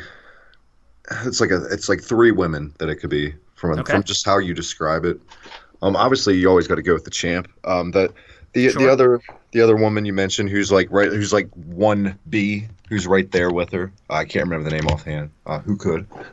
And obviously the upstart rookie who's like a prodigy. That sounds like that story writes itself, win or lose. You know.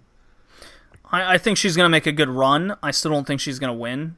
I think she'll beat a lot of the other talent, but when it comes to like the veterans such as Kagetsu the Champ and Jungle Kiona, I think those ones she's gonna lose. Right. I could totally see her getting a draw out of someone like Konami and Rachel Ellering, though. I would say it's fair to say Kimberly's kind of just there to kind of elevate people. Is that fair to say? I think so as well. After watching her first couple matches, I think that's exactly why she's there. Yeah. Yeah. So, on to the blue block. Mayu Iwatani, former everything champ. If you look at the PWI 500, she's 50 of women. She's always like in the top 20 of women in the world. She's very gifted. Runs in the ring with a lot of speed. Everything has impact. She's smooth in the ring. She's former major champ. Like I love Mayu Iwatani. I'm waiting for the Women of Honor, or Ring of Honor, to give her the Women of Honor championship. I'm waiting for it to happen.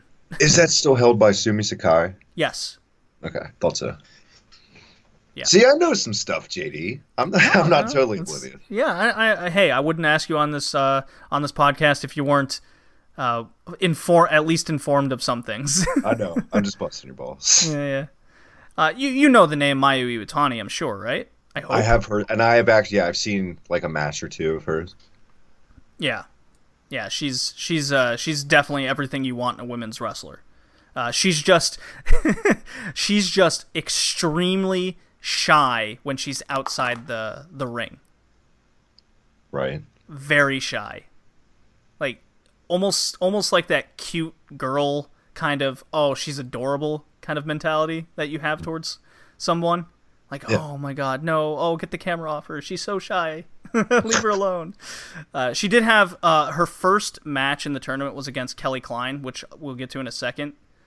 But Kelly Klein was talking shit to her in English, and then Mayu Iwatani like shakes her hand and goes, "I will kick your ass," in English. It's so funny. I was like, oh, I pop for it. Just, I don't know. She just has that persona where even the most simple things just come off so well and genuine. Right. And the broken Japanese, it got me. I was like, oh. Next one's Momo Watanabe. Basically, Io Shirai's like passing of the torch person. She has the current white belt, which is the Wonder of Stardom belt. If I have my name correctly there. If I don't, I apologize. She's like 19, 20 years old. Can kick your head off. Like, holy shit. Brimming with talent that's going to explode of everything. Yeah, she's everything I described, Travis. Nice. Yeah. Next is Saki Kashima, member of the Star Stable with Mayu. Not much else to say with her. She is okay, I guess. I don't expect big things from her in the blue She's kind block. of just a body filling a spot in a way. Yeah, she's the Yoshitatsu. Or the Yoshihashi. Yoshitatsu. Wow, oops. Yoshihashi. That puts a whole other layer on it when we say Yoshitatsu. Yeah, Yoshitatsu is actually okay in all Japan. He had an okay run in WWE, I suppose. Is he still a commentator over there? Is that what he does now? No, he wrestles. I could have swore he was a commentator for New Japan. No, I don't know. Maybe at one point he was. But anyways. Next is Hazuki, mostly a tag team wrestler in Queen's. She was in Queen's Quest. Now she's in Oedo Tai. She's kind of like this strong bodybuilder type. Not much else to say there. I mean, she's got a good look. She carries herself in the ring decent enough. I like her, but she's not quite ready for a singles run. Yeah. Natsu Sumire, which is another Oedo Tai member, she is all character. She is absolutely hilarious. There's a match where she faced Mayu Iwatani, and she carries her outside the building, locks the doors, and then throws a bunch of chairs into the doors, and then she starts talking shit, and of course Mayu Iwatani like finds a back door and kind of sits in front of the ring, taps her on the shoulder, like, hey. And Sumire's like, oh, come on. She does promos before every match where she, at least in this tournament, she's having promos, Travis, where she tells a story about how she used to know someone with the same, like, first name and how much she hates her. It's like, I used to work with a woman named Mayu. She was old and she was irritated and she was always jealous of everyone's boyfriend. I hate her, and I bet Mayu's the same way. I'm going to beat her in the ring. You know, shit like that. I'm actually looking at a picture of her right now, and she does look like she's all character. Yeah, she's all character. She doesn't have the best in-ring ability, but she makes a... I don't want to say she's like the Alexa Bliss in Japan, but... Kinda. Right. Yeah. I guess. Maybe Nikki Cross? Is that fair to say more? Nikki Cross is crazy. Sumire is not crazy. Well, I just mean like reliance on the character as opposed to... yeah, I guess Nikki Cross is kind of over-reliant on the character and it's taken away from her in-ring ability. Sure. Difference is I know Cross can wrestle. Right. Sumire still has some room to grow, to put it nicely. Next is Kelly Klein, Ring of Honor, brick shithouse built, MMA type look to her. Looks mean. She's huge compared to the Japanese women, and even the other American women. Like, massive. You know Kelly Klein, right, Travis? Kelly Klein is freaking tremendous, too. I'm a big fan of Kelly Klein. Yeah, I like, she's another one I expect Ring of Honor to just put the title on, like, sooner rather than later. She's got a big look to her, and I think she's only like 5'7", 160, which is my size. But compared to these... Who she reminds me of, just looks-wise, is Stephanie McMahon, kind of. I hate to say that, but she... If like, Stephanie McMahon was wrestle badass, it would be Kelly Klein. Yeah, I could see it. I could see that, Travis, for sure. Yeah. But she's great. She's got a bright future, big time. Oh, big time. I am 100% behind that. I expect big things in this tournament from Kelly Klein, personally. I don't think she's going to win the block with people like Mayu Iwatani and Momo in there. But who knows? Who knows? Especially since she's a Ring of Honor signed person, and Stardom has that deal with Ring of Honor now. Who knows? Yeah. Could surprise us. Nicole Savoy is the next person. She's the current Shimmer champion. She's held that title since like January. She's a suplex machine. Fairly young. She carries herself well enough. I like her. She was, before this run, she was with Shayna Baszler and Mercedes Martinez and Shimmer as a stable, right? Yes. And then she went to the Mae Young Classic last year. Yeah, she impressed me from what I've seen every time. She is a suplex machine. Yep. Yeah, she's got some good suplex pin combinations going on. I like her. She's only getting better, that's for sure. She definitely helped train Shayna Baszler, at least in the basics, which, as we see now, has done Shayna Baszler tremendously. Has done wonders for her. You can see that Baszler, every single time you see her, she's getting it more and more. She's learning. She is learning. She was in Stardom like a couple times. I did catch her in that. She was very green. The last one in the blue block is Jamie Hayter, the current Rev Pro champion and Pro Revolution Eve champ. I'm not sure if the Eve championship has changed. They haven't done a show in a while. But Jamie Hayter's 23 years old. She's brimming with charisma. She's gotten way better over the course of 2018. I'd put her on one of my most improved list in 2018, hands down, right up there with Hangman Page and Jordan Devlin. Yeah, and Shayna Baszler, you could say, too. And Shayna Baszler, absolutely, Travis. But she's still real young. She has a lot more room to grow. She does botch a move every now and again, I have noticed in this tournament. So, and she's, I'm falling on that side of, and she's pretty, and I like her, and her personality, and oh no. You're Leva Bates, maybe. Yeah, maybe. I've seen maybe one match, I don't remember, but I do know a lot about her. Cheap plug. My co-host from Union Smack, my buddy from the UK, Matt's a big fan. Of Jamie Hayter, in particular? Mm-hmm. Jamie Hayter? Perfect last name for a wrestler, too. Like, haters, get out of my way, you know. Like. Yeah, if she does a heel run at any time, it writes itself, doesn't it? Yep. So Miz would love to have that last name, I'm sure. Ms. Hayter. No, that wouldn't work. But yeah, Jamie hate her. Oh boy.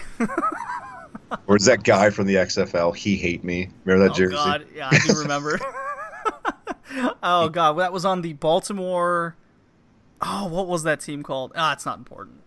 My pick out of the blue block was Mayu Iwatani. I thought she was going to take it, but she lost the first two matches actually. So who knows? Who's your pick to come out of the blue block? Watanabe looks like one that could be. But see, the thing with Stardom over there or whatever, you say they're hesitant with Gaijins and stuff, right? A lot. I mean, well, they put the belt on Alpha Female when it was just starting. They put the belt on Toni Storm, but that was kind of an accident because Mayu got injured in their match. Right. I don't think they wanted to do that, but Toni Storm carried the title like tremendously. She was great for it. So it's not like they're against putting it on Gaijins. It's just will they be there often enough? That's the thing. Right. That's what they're always worried about. But I would assume the safe bet's to go with a Japanese woman winning this in general. Oh yeah, my final is Mayu against Jungle Kiona. Personally, I think we could see some American women get very far in points. You know what I mean? Oh, I think Kelly Klein is on that list for me. Nicole Savoy as well. I'd have to put there, getting pretty far. Yeah, maybe. So the last match days, because as Japan likes to do, they announce their matches way in advance, so you can kind of get just like in the G1 where you saw like Omega and Ibushi in the finals. You're like, okay, on the final day, you're like, all right, how's that going to play out? Yeah. Obviously, they're going to be the last two, just like Tanahashi and Okada. So the last days here are Kimberly against El Ring, and then you have Jan versus Jan, Jungle Kiona against her stablemate. Then you have Mayu Iwatani against Momo Watanabe on the last day, so you can kind of put it together there. You have the Oedo Tai girls facing each other in blue block, and then Kelly Klein and Nicole Savoy are facing each other on the last day as well. Very nice. So I have a feeling that they already kind of set up the Mayu Momo final, or Klein getting what I have is Klein kind of tying him in points, and then Savoy playing spoiler to Kelly Klein. And I think that's one thing that's universal about pro wrestling in general, whether it's in Britain or Japan or the U.S. Predictability, and especially in tournaments like this, it's always inevitable, I feel like. But that's not to say it's a bad thing, you know? Yeah, you're right. It's not necessarily a bad thing. As long as the matches deliver, then you kind of don't... the booking doesn't bother you as much. Yeah. Yep. Unless it's, the big dog winning it again. Yeah, we all know our thoughts on that, sorry. Yeah, we're not here to talk about that. We're here to talk about women's wrestling. The Kelly Klein is my big dog. There you go. She's mine too. I love the look, but Jamie Hayter's that's where my heart's at. her and Mayu Iwatani, like, oh my god, like, be still my heart, in more than one way. I will mention that there was a match I watched recently, Travis. It was Mayu Iwatani against Takumi Iroha where it was a cross-promotion match at the beginning of August 8th, between a fairly new promotion called Marvelous. Takumi Iroha, I knew I'd recognized the name before, but I had forgotten about her. She was in Stardom years ago and then went off, and Marvelous put the belt on her, and Mayu Iwatani and Takumi Iroha went to a 20-minute draw cross-promotion match. Amazing stuff. I was enthralled with it. Very good. Two young girls going at it. I think they're both 25 to 27. That's the future of Japanese wrestling right there. Is those two girls? The girl I mentioned earlier from Ice Ribbon. Wow. I can't speak highly of that match enough. It's on my top 10 list of women's matches of the year, Travis. Wow. Takumi Iroha. So that's another name to keep in mind for the future. So I'm going to play this one final drop as we go into the Mae Young Classic, the second edition. Let's see. I'll do Ric Flair Woo. Woo! There we go. Nice and quick. So Mae Young Classic 2. I was a big fan of the first one. Were you, Travis? I'm sorry, what'd you say? I was a big fan of the first Mae Young Classic. Were you? Oh, totally. Funny story. Last year during the Mae Young Classic, it was right after my double hernia surgery, so I was cooped up in bed and I watched the whole thing on a binge, and yeah, I really enjoyed it. I really did. Oh, hell yeah.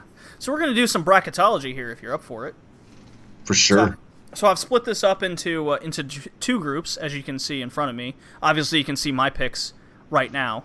I've been spoiled on the Nixon Newell injury already, so I kind of knew when that was going to happen. Right. Because I'm a big Nixon Newell fan. She's going by Tegan Knox now in the E. So that aside, I haven't been spoiled on anything. Or have you been spoiled on anything? Just on one of the final entrants, and it was by total accident. I didn't want to be spoiled, but I'll pretend I don't know. Okay, fair enough. So what I've also done here with all the names listed is what promotion they're most familiar with to kind of associate them with something. Yeah. So I've broken this up into two groups to eventually get to a finals. So let's go over Group 1 here, which is first matchup is Meiko Satomura against Killer Kelly. Meiko Satomura is better known as one of the women that was in WCW for a while, and she's actually the new DDT champion, the first major champion that's female in Japan. She won that recently in a pretty good match, I must say. Not great, but pretty good. Yeah, and Killer Kelly, I mean, she speaks for herself. She's great, but I feel like I got to go with your pick too on this.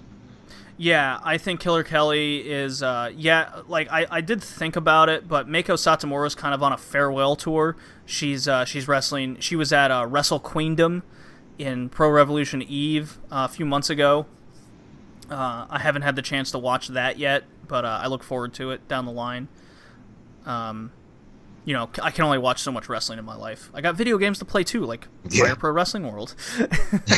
But Killer Kelly, if you've listened to this podcast even once or twice, I speak highly of WXW every day, all day. I actually just, on their website recently, bought 16 Karat Gold from 2017.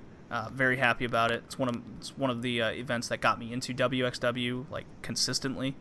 But Killer Kelly's part of their women's division. She was the first women's champion over there. She's part of that small group that's starting up NXT UK for their women's division. She's still a bit green. She's very young, has a lot to work with. I think Meiko Satomura is winning this match based on name value and veteranship alone to put on good matches going forward. Fair enough. Yep. Next matchup is Madison Rayne, ex-Impact Knockouts champion, 5-time. We just saw her at All In, put in a good performance, against Mercedes Martinez, who got to the semifinals in the first one, most associated with Shimmer and Shine. Mm-hmm. So this was the first one that I was kind of flipping a coin on, because Mercedes Martinez we've seen before, but not Madison Rayne. I'm going with Madison Rayne here, just on the fact that we've seen Mercedes Martinez go before.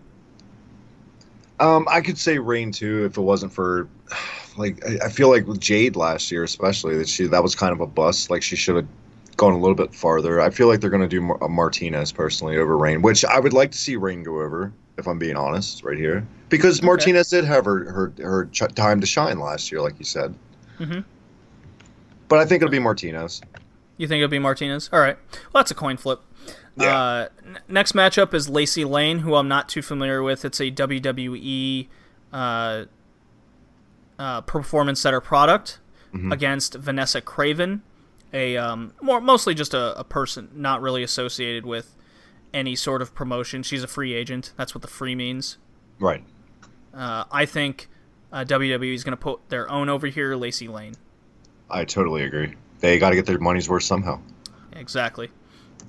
Next one is Tainara Conti, the Brazilian karate jiu-jitsu girl. Another girl out of the WWE dungeon. Against Jessie Elibin, who I know nothing about. So I think Conti's going over.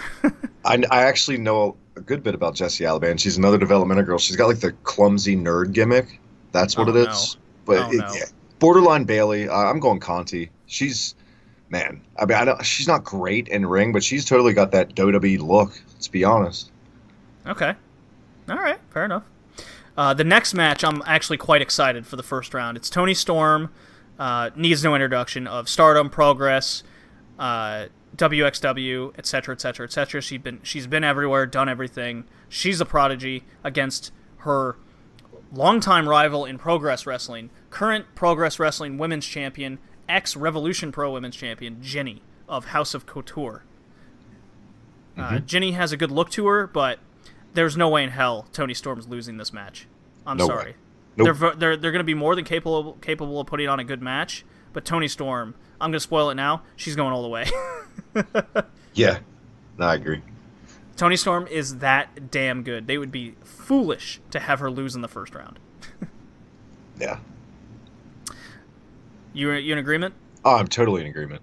How much do you know of Jinny, House of Couture? I do know that that's her rival over there, but I'm not as educated as I am on Toni Storm, obviously. All right. So those that wondering, I say House of Couture because she has a heavy-duty faction of women over in Progress, and that's kind of how she wins all of her matches. She is capable in the ring. It will work well with Toni Storm, who she's worked with countless times before. Jinny's just been going through like a hand injury for the most of this year. I don't think she's gonna go.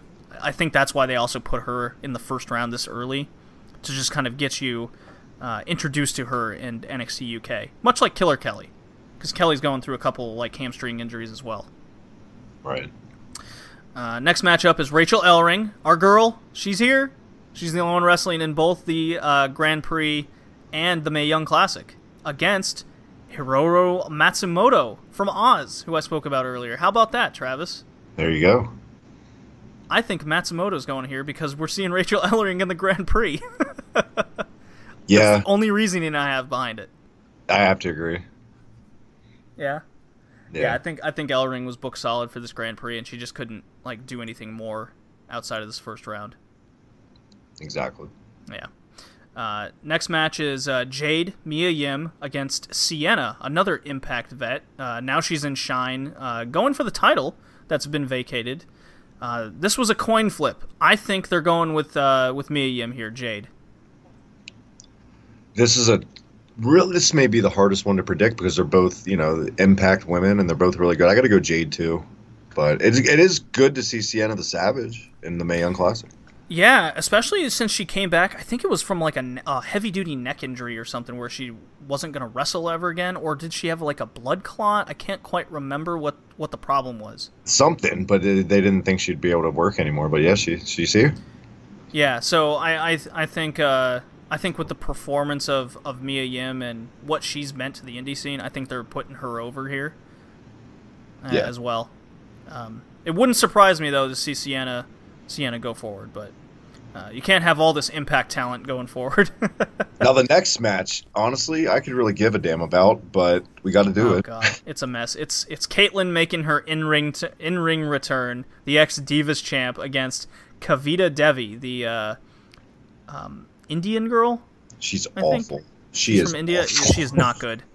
This is going to be, in my opinion, the worst match of the first round. I agree. It's going to be cringeworthy. I almost look forward to the train wreck, honestly. In a way, me too. Yeah, I think Caitlyn's gonna win because it's Caitlyn. Just name. That's it. And yeah, hands down, Caitlyn. I feel bad for Kavita Devi, but I don't see her being signed much longer. Me either. I think it was their way of saying, "Oh, we signed, the first ever Indian woman," and then they're going to cut bait, just to say that they had her for a while, Oh, sure. All right. So let's get some of these down for the second round in that until we get to our person in the final, and then we'll go to the next block. What do you say? Sounds good. So Satomura against Madison Rayne or Mercedes Martinez in your case. I have Satomura winning regardless. Same. Satomura. Okay, fair enough. Lacey Lane against Conti because we both picked that. I have Conti going over, but I flipped the coin honestly. I gotta agree, Conti. Okay, all right. Toni Storm against Matsumoto. They've faced each other in Stardom before, so I think that's going to be another excellent matchup. I still got Storm going over though. Same. Toni Storm all day. Yeah, I think this is the Toni Storm show. Honestly, getting her with solid matchups each round. Oh yeah, big time. Jade / Mia Yim against Caitlyn. Caitlyn, do we really need to even say anything? No, Jade. Jade, yeah. All right, so then we got the what is it? The final 8, I guess, of that. Well, we got Satomura against Conti. Conti not winning that. No. No way. No way. Satomura is going to kick her head off. Toni Storm against Mia Yim. If I wasn't so convinced that Toni Storm was going to be the focus of this tournament, I would have Mia Yim winning, but I'm taking Toni Storm. Either way, I'd still probably pick Toni Storm. Let's be honest, she's the it girl right now. God, yeah. I don't even want to say independent wrestling. Maybe all women's wrestling. It's Toni Storm. She has the most buzz besides maybe Tessa Blanchard right now, I feel like. I would agree with that. It would be foolish to not book Toni Storm like a monster, and I think with the matchups we're putting together here, it's the Toni Storm show. Eventually, they have to book Toni Storm as, why is she so special? Why is she so good? Well, this is the tournament we're going to see why, the build for the woman. This is her introduction to the casuals, I feel. Exactly. Satomura against Storm for the spot in the finals. And as much as I love Satomura, we're both picking Storm here. Absolutely. Yeah, but good showing from Satomura. We have her winning 1, 2, 3 matches, 4 matches for the world to finally see her the first time in basically North America since her WCW days. It's exactly what they did with Toni Storm last year. She got so far in the tournament. She didn't win it, but it got her that much exposure, and she's gotten even more popular within the last year. Yeah. And Satomura winning the KOD title in DDT, there's a lot of buzz going to be around Satomura, I feel, after this. People are going to know who she is. I know Satomura's finisher is she sets you up to be kneeling with one of your legs up, right? Mm-hmm. And she jumps off your leg and then axe kicks you on the way down. Nice. It's pretty awesome.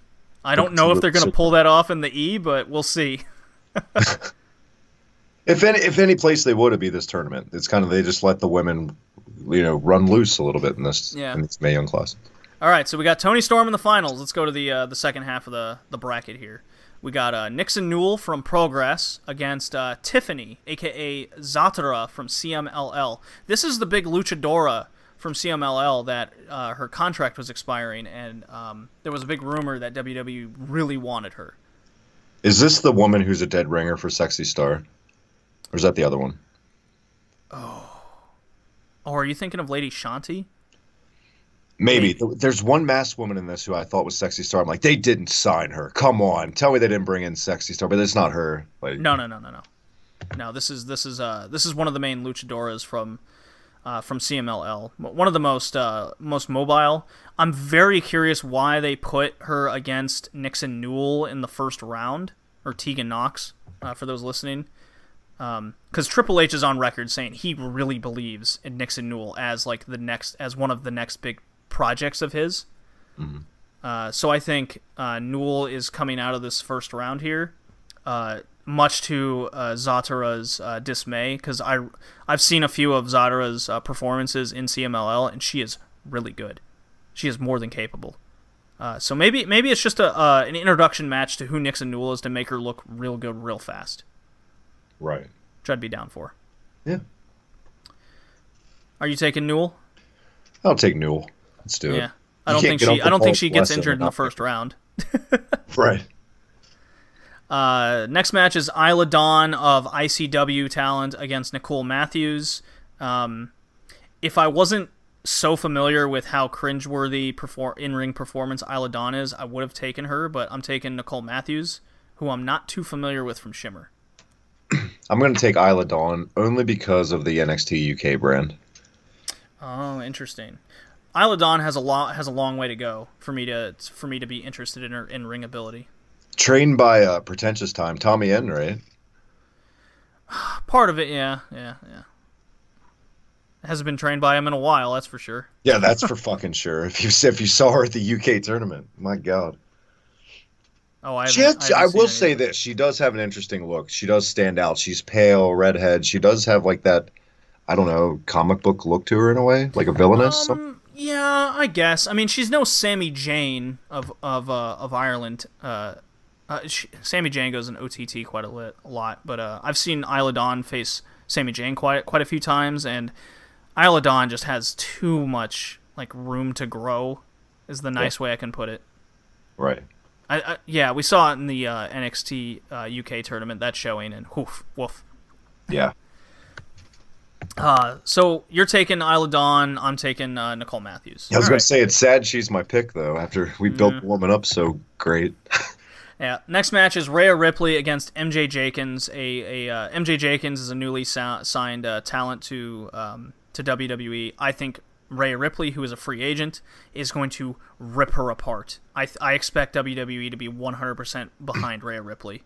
Me too, and I do know spoilers for certain things. I would never say it on your show, but I got to go Rhea Ripley just from the spoilers I've seen. Okay. Well, Rhea Ripley, with her look, personality, and build, I think she is this year's Toni Storm in this tournament, where she goes far and then just goes out just right at the end. You know what I mean? I totally agree with that. Next match is Casey Catanzaro, Ninja Warrior herself, who's been signed, against Reina Gonzalez, another talent pool WWE signee. I think they want to push Catanzaro hard for that name value. I got Catanzaro going. Same.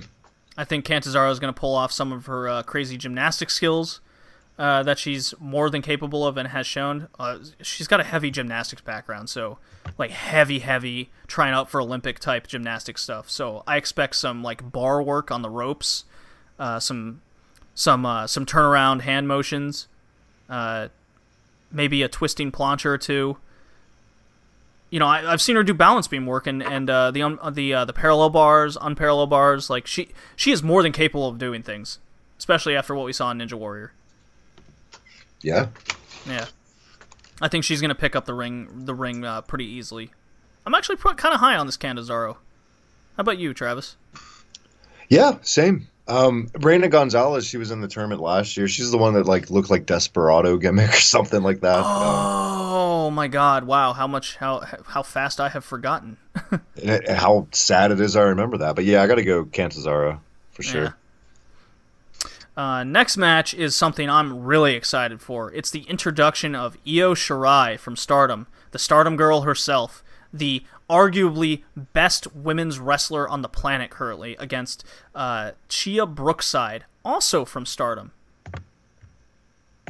I mean, this is a no-brainer. Let's be honest. I think it's Shirai. Yeah. Yep. Gia Brookside is she's worked with Shirai in the past. I think much like how Toni Storm is facing Jinny in the first round, this is to make Toni Storm work with somebody, or this is to make Shirai work with somebody she's worked before and to make her look good as a good introduction match. Exactly. Yeah. Next one is Zeuxis, another heavy CMLL talent that was rumored to have their contract expiring strictly for WWE purposes, and she's a very good luchadora, very much like in the same realm of the luchadora I spoke prior. So, I think with how the bracket's playing out here, she's going to be much in the same as Toni Storm is facing talent upon talent to get her over. I think they're going to do the same with Io Shirai, and Zeuxis is a great luchador, even better than the prior luchadora. Zeuxis sounds like some rare, expensive NES game. I'm just saying. I like it. I was thinking more of like a mineral from Mexico, from my geology self. Yeah. Oh my God, you found a nice piece of Zeuxis there. Put that next to the Galanite. Yeah. She's facing Ariel Monroe. I have never heard of this girl. She's getting owned against Zeuxis. I agree. Yeah. Next one is interesting. It's Deonna Purrazzo of Ring of Honor against Priscilla Kelly of Shine. Priscilla Kelly is Austin Theory's kind of main squeeze on the indie scene. Priscilla Kelly's got this like goth look going on. She's pretty cool looking, but with Deonna Purrazzo showing up on NXT recently, I gotta go Purrazzo. Yeah, Priscilla Kelly has like a good Ruby Riott look to her in a way, Yes. like crazy. Yes. But yeah, I agree. Purrazzo all day.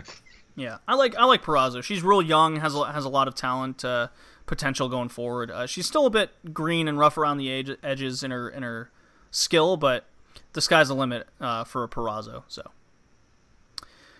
last matchup of round 1 is Karen Q against Xia Li. Xia Li, I believe, is a returnee from China, if I'm not mistaken, and Karen Q is Ring of Honor. She's all personality, no ring ability. I have.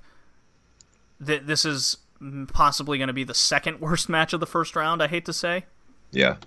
That's my prediction. I flipped a coin, and I'm going with Lee. Fair enough. Works for me. Yeah. All right. So on to the next round. We got Nixon Newell against either Isla Dawn or Nicole Matthews. I got Newell. Newell. Okay. Me too. Yeah. Whether it's Dawn or Matthews, I don't see Newell losing. Match after that is Catanzaro against Rhea Ripley. I think Rhea Ripley is putting the gymnast down. I agree. Can't argue that. But I think Catanzaro is going to come out of this tournament looking like a star in the making. Just even after 2 rounds. She's going to do a couple good spots, and that's going to be good enough for the crowd to go, yay! Can I ask a question without sounding too dumb? Who is the woman on this that was trained by the Dudleys that looks like Ember Moon? We talked about her. I just can't... You know what I'm talking about? She's in this. Looks like Ember Moon. Looks just like Ember Moon. Just the look, the thing over the face, all of it. Thing over the face. Maybe it's Zeuxis. Maybe? No, she's American. Thing over the face. I just derailed everything with this question. I'm sorry, but yeah, just, like the bandana thing, like Ember Moon wears for the entrance, the hood up and the bandana over the face, kind of thing. I think that's Zeuxis, honestly. But I mean, when you say bandana over the face and hood, I think what's her face from Lucha Underground? Right. What's her name? Ivelisse. Right. Man, I've gone through so many names on this podcast. I know. We've literally talked about every women's wrestler in the world, not on the main roster. Yeah, and that, I mean, we're getting the word out. That's for sure. Where were we? Rhea Ripley, Catanzaro. I got Ripley going. Shirai against Zeuxis. Io Shirai is winning in my eyes. You? No question. Deonna Purrazzo against Xia Li. I think WWE is behind Purrazzo, and having a weak opponent will make her look strong when she wins. There's no money in ZLE, and they know that. No. Yeah, no. And there's no, like, Ring of Honor has Karen Q, and Karen Q still is she's not good. Not good yet. Not good yet. She's very cringeworthy in Women of Honor right now. Yeah. So Nixon Newell against Rhea Ripley. Unfortunately, I think this is the match where Nixon Newell gets injured. So yeah. I'm going with Rhea Ripley, unfortunately. Just based on the injury. Right. Io Shirai against Purrazzo. I think this is where Purrazzo stops Shirai. I think it's where Purrazzo, she looks like, she puts a valiant effort. This is the match that'll get her name out there more, but it's got to be Shirai. Oh, Shirai is going to make her look like $1 million. Totally. That's just kind of the wrestler Io Shirai is. Like, if you haven't seen Io Shirai wrestle yet, you're in for a treat for this tournament. Yeah. I can't wait to see her springboard front drop kick and just take someone's head off. Or kick their Why can't chest it be in. a Bella? Why can't it be a Bella, man? Come Oh on. God! Well, she would make a tit explode. Io Shirai, you kidding me? She's gonna kick someone's back, and you're just gonna see that reaction off of Perozzo, just going, oh. So we got Rhea Ripley against Io Shirai going for the final spot. I honestly,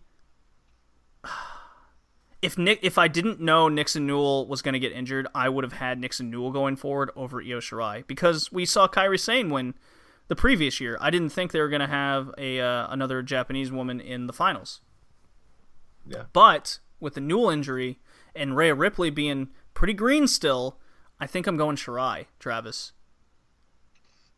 Yeah, I don't know. See, I'm going Ripley. Screw it. I'll pick Ripley just because of her and Toni Storm are both in NXT UK. That could, further storylines, that make a rivalry. You know what I mean? Oh, sure. Kind of like a replacement for Newell. Because that was my thinking before that injury got messaged to me by like 20 people that listened to the podcast. They're like, Newell's out. I'm like, what?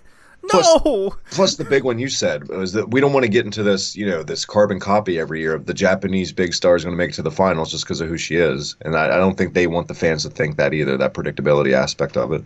So you got so you have Storm versus Ripley in the final. Yeah. And I have Storm versus Shirai. Well, man. Both are great matches for the finals, by the way. Like, I could go either way. Like, I would totally go with your match in a second. It's not like oh, I disagree. No, I totally think that's money too, but yeah. It's just because it'll have that I've been there and done this feeling if they do it again. I feel like based on last year's for me. Yeah, but we don't have that 4 MMA horsewoman push that we had last year either. Thank God. Although I think the NXT coming up here in the next month or so is going to be that. Ugh. The MMA 4 horsewoman. You have a feeling? I have a feeling. I can't wait. Yeah, we'll see. We'll see the team of Kairi Sane and Io Shirai get jobbed out to MMA women. Ugh. It's Roderick Strong's wife. Who's Roderick Strong's wife? One of the women in the 4 Horsewomen. Oh God! I think it's the tallest one, the blonde. The tallest one. Okay. The tallest. Well, whatever. Man, if the NXT UK's women's tournament wasn't coming up, well, no, because I had Storm Newell originally, which would have been NXT UK. Well, whoever would have won this wasn't gonna win the NXT UK women's tournament, is what I would have said. Yeah. I think Toni Storm's winning the final, and she's not gonna win the NXT UK final. That's fair. That's my prediction. By the way, Roderick Strong's wife looked up as Marina Shafir. That's his wife. Okay. All right. Fair enough. For those dying to know. Yeah, for those dying to know. Who do you have winning? Ripley or Storm? Because that's your final. I got to go with Toni Storm. I think You're going with Toni Storm in the end as well? They just need to pull that trigger. She's the face of their NXT UK women's division. They've got it. She's the face for a reason. Let us know. Like I said earlier, why is she the face? Give us a reason to think that she is. Give us a reason. Exactly. God, is she talented. Oh, my God. I could talk about Toni Storm for 3 more hours. That's how great she is. Oh, I could. We could just break down every single match she's had in 2018 and just be like, yeah, she's good. Mm-hmm. I fucking love her Storm Zero. We'll never see it in WWE. It's the the Mick Foley, but kind of a small jump pile driver. Yeah. And her setup to that is either a big German suplex or the it's like the white noise that Sheamus uses, but she gets you to land on the back of your head on her knee. Yeah. We've seen her do it in last year's tournament, and that's her finisher in WWE. Yeah, but it's usually a setup move for her on the indie scene. Right. But regardless, it's looking to be a great Mae Young Classic 2. It comes out in a day or two. I'm very excited for it. I can't wait to see Io Shirai, Toni Storm, and Meiko Satomura personally for my Japanese wrestling love. Who are the three you're looking forward to the most? I'm really interested to see how Madison Rayne performs, honestly. That's probably not at the top of your list. It's taken her a long time to get here. 13 years. She's definitely earned it. For sure. Let's hope she doesn't go out in the first round then, like you have. For me, Satomura, just as much as I've heard this woman build up. I don't remember her from WCW, unfortunately. She was like 17 back then. That's why. Yeah. Yeah. And this sounds cynical, but I want to see the Nixon Newell injury. That makes me sound sick, but I just want to see how that... Apparently it's really, really, like, sad and cringeworthy. Probably be edited out, I would assume, maybe. I don't know. You almost, like, need to see it happen. Right. I'm more hyped for this year's than last year's. A big one to me that I liked last year that wasn't in this year was Piper Niven. I'm a big fan of hers. She's great. Oh, Viper, yeah. Well, her and Kate, like... Well, let's get into that then. Women you would have liked to see in the tournament or the 5-star Grand Prix. I got some names here, man. Let's just go down because you said Piper Niven, Viper. Mm-hmm. She's busy with World of Sport Wrestling right now. She's got the title in ICW. She's gone for the Stardom title like multiple occasions. Never gotten it. She's great. She's a great big woman, for sure. Yep. Number one I have on my list is Tessa Blanchard. Like, holy shit. She's top shit. She's top shit level right now. Yeah. Especially with the Blanchard name on top of it all. Britt Baker is another one I would have liked to see. Sure. Adam Cole's woman. Yeah, which is surprising considering who she's dating. Yeah, she even came out to Adam Cole's music at All In. Yeah. His old Ring of Honor music. I thought that was funny. I got a kick out of that. Sue Young, Rosemary, pretty much any women in Impact right now. They're great. Yep, got them on there. Lots of women, man. Chelsea Green, the hot mess, free agent herself. I'm surprised WWE didn't pick her up when she got released from Impact at her request, by the way. Jordan Grace, put her on there. Kaylee Ray, she's a World of Sport champion. Hardcore girl, on par with the men in England. Great Scottish girl for sure. Katie Harvey, that's kind of my own German. Well, I think she's English actually, but she wrestles in Germany on the German independent scene for like every promotion. She's their women's champion. That's not WXW. She put in a fantastic hardcore match this year, worth checking out. From the all women's pay-per-view that was over in German Wrestling Federation. I must add. There you go. Are you familiar with Kira Hogan? Yes. The girl on fire. Yep. Wouldn't mind seeing her in there. Yeah, I mean, I don't know. There's so many like performers above her level. I hate to say, but she definitely like stands out. I'd rather see her than Karita DeVee or whatever her name is. Oh yeah, I'd rather see her than about six other women in the Mae Young Classic for sure. Yeah. I think from the 5-star Grand Prix, I think that's where I would like to see Katie Harvey because she's definitely an indie focused talent. I would have liked to see Bea Priestley in it. She's come far. She's very much improved over the last couple years. Will Ospreay's woman. There you go. Alpha female naturally. Put her in the Mae Young Classic or the 5-star. She just has that presence, man. And she's taken that title. She's taken that WXW title. Is there any veteran or nostalgic type name you would have liked to see and be in this that wouldn't be cringy? It's tough. There's not a whole lot to work with. Michelle McCool? Maybe. She is the Undertaker's woman, man. Yeah. You know she's going to show up at Evolution. You know it. Yeah. Oh, yeah. She'll be there. She'll be there in one way or another, doing something. But that goes through all the names, unless you can think of a couple more. Man, I can't think of another time where there's been so much talent, women's wise, just worldly. than the past couple years. Like the past decade, I would say it's really taken a Leva Bates too. Is it? I mean, personal favorite and Bates. Yeah. I know Rad would say Santana Garrett, hands down. There you go.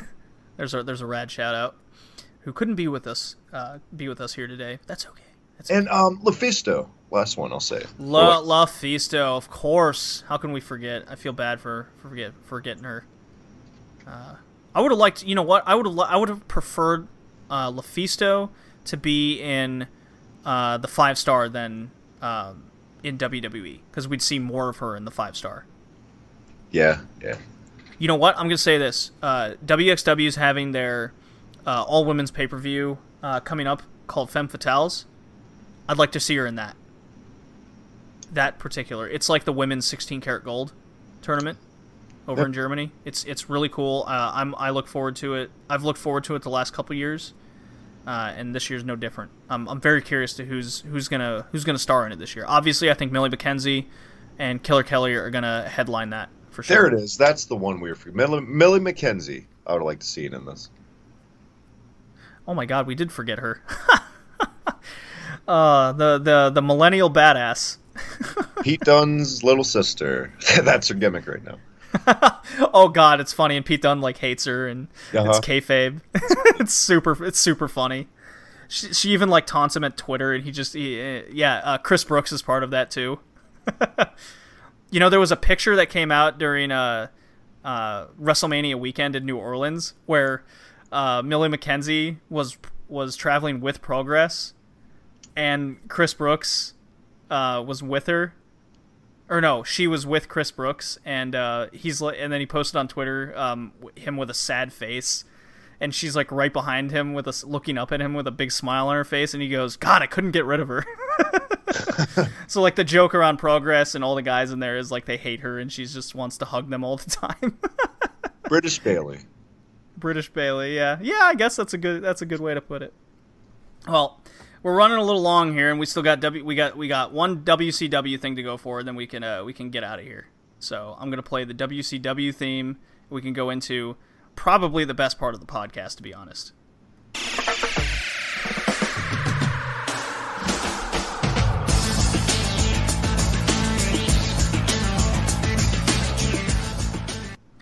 All right, Travis. When was the last time you saw a WCW Thunder episode? On the network, like, I don't know, when they first started dropping episodes, like, oh no shit, Thunder, and I forget which episode it was by now, but yeah. All right, well, we're discussing episode 7, which took place on February 19th, 1998.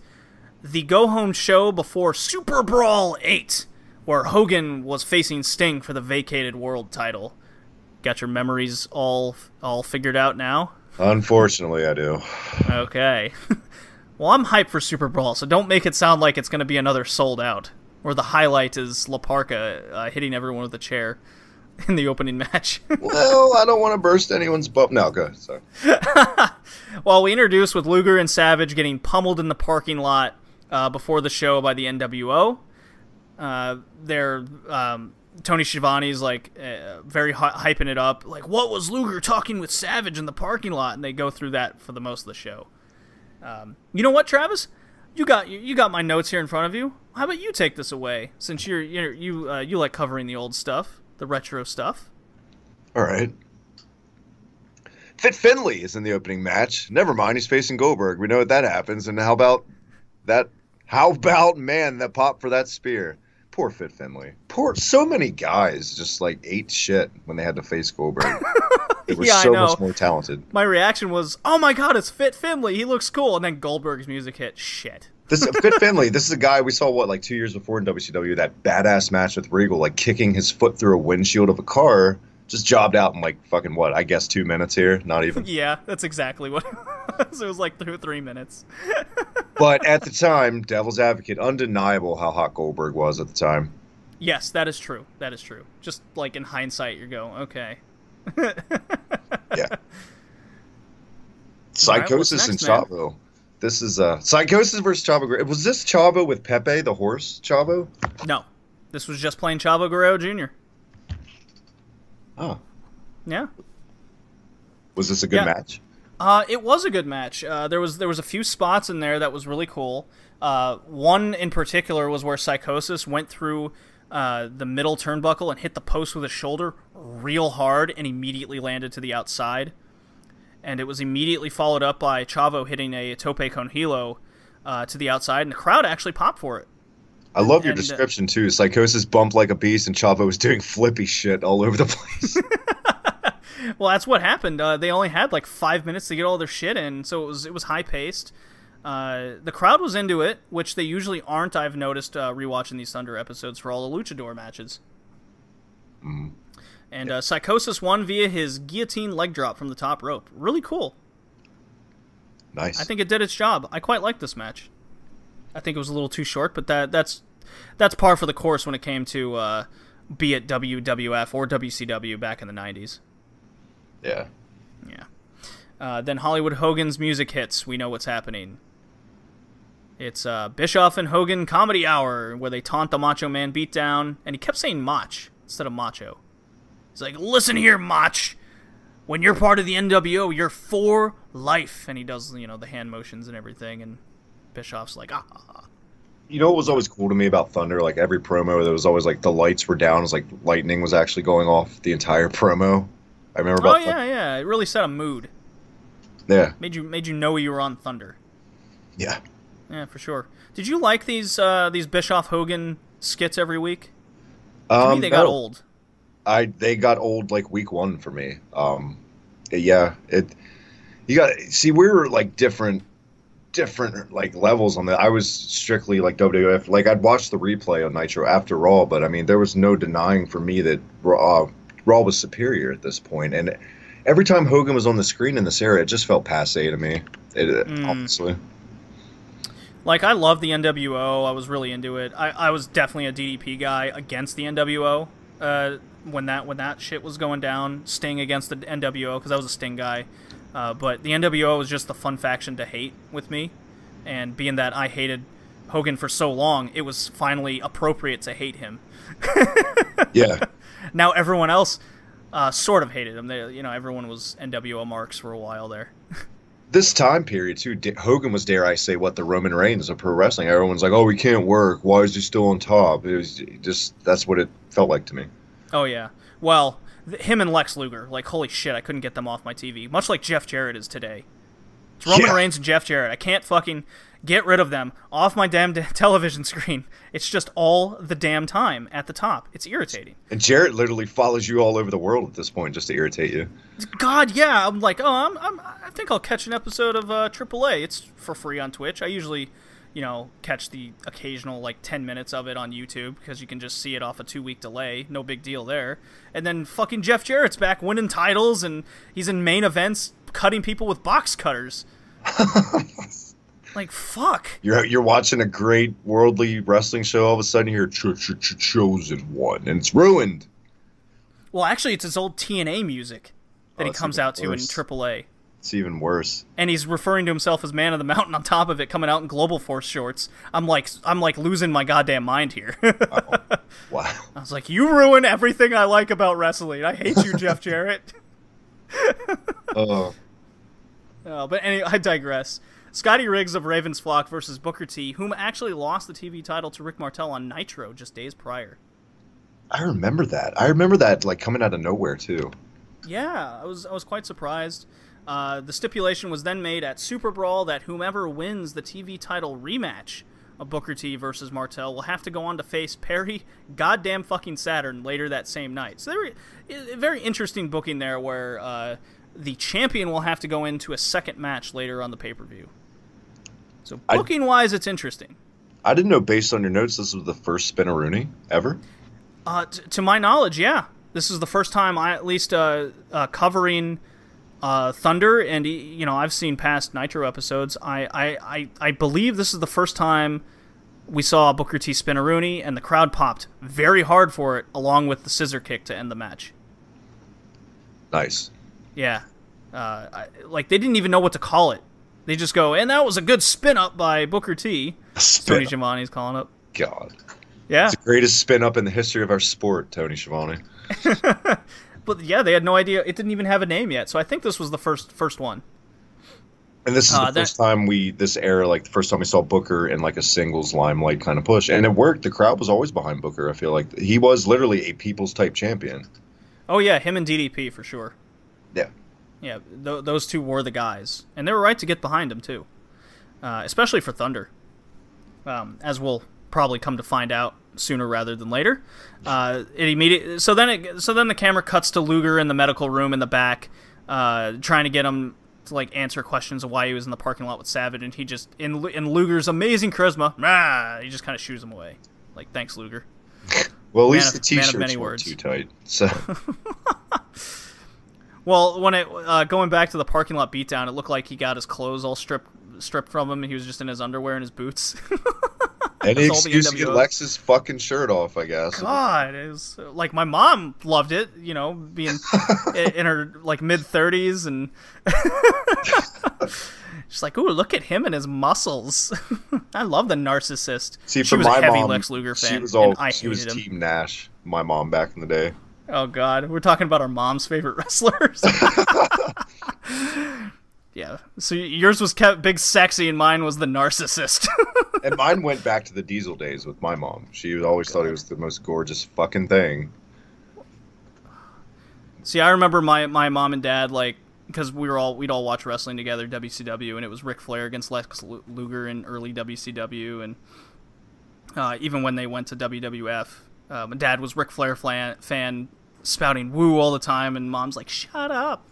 Let me watch the muscles. See, my parents were always those parents that were like, WC, that's not as good as the real one, WWF. So I always had like that disdain for my parents, I guess, like brainwashing me. But sometimes randomly they'd buy like random ass and this isn't a joke, they bought Great American Bash 91 and I was like 7. So I remember coming home like, what is this? You guys bought this? Of all the pay-per-views they cool. They could have bought, Great American Bash 91. Need I say more? What was on that card? I don't quite remember. It was a red hot opener in a scaffold match with PN News and beautiful Bobby Eaton as a team. Bobby Eaton. Where to win the match, you don't even throw them off the scaffold. You just walk to the other side and capture a flag. And I'm not making it up. It was awful. One Man Gang and Giant Gonzalez also had a match on that show. Giant Gonzalez. Wow. Elegante, whatever. Yeah, El Gigante. Yeah. Wow. I can't say I've gone back that far and watched like those different pay-per-views. I've definitely like seen all the like Starcades and the like. Trust me. Take this as the gospel. Don't ever watch that pay-per-view. I will take it as gospel then. So Scotty Riggs and Booker T had a match. Booker T wins. It cuts to Luger. Okay, back on track. Billy Kidman against Juventud Guerrera. Getting ready for that title versus match where Juventud will face Jericho for the Cruiserweight title at Super Brawl. Decent match here. Juvi wins via his 450. Jericho attacks him post-match. Jericho takes the mask off, only to find out that Juvi has a second mask underneath. Classic. Gets the better of Jericho here. Yeah. Yeah. Was this Dirty Kidman still, by the way, or is this... Yeah, it was still Dirty Kidman. All right. Yeah. Yeah, where he doesn't take showers and shit. Get that man some fucking lotion. All he does is itch. Yeah, that was his thing. It was very weird. All part of Raven's Flock. Being a heavy part of Thunder and yet not being pushed at the main card at all, really. Yeah. It was still focused on NWO and Macho Man and Luger all the time, so... Well, what's sad, if NWO hadn't been around, stuff like Mortis and Wrath, that would have been in the main events. Let's be honest. Yeah, probably. We were Dungeon of Doom a year before this, you know what I mean? Like...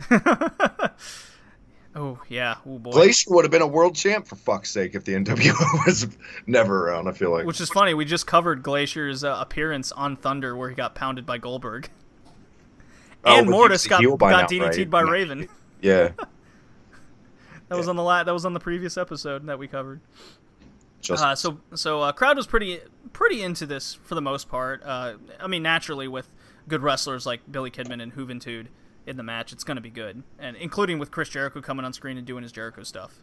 Mm-hmm. Then it was NWO time. Nash and Hall with Dusty Rhodes, getting a jobber match. Match was thrown out immediately because promo time before the match, though, they're talking trash to Giant because he hurt his whittle neck with the powerbomb botch. Yeah. Yeah, they were talking about getting their titles back from the Steiners, because the Steiners now have solved all of their problems on Nitro prior to the upcoming pay-per-view. We know where that's going. Story here is another $55,000 fine to Big Sexy here for hitting the ref and using his jackknife powerbomb, and then he's cuffed and he's laughing, ha ha ha. So, you know, a decent story going here. I was into this, at least. Not the squash match, but everything that went along with it. I see the opponents are Mike Enos and Wayne Bloom. You know who that is, right? The Beverly Brothers.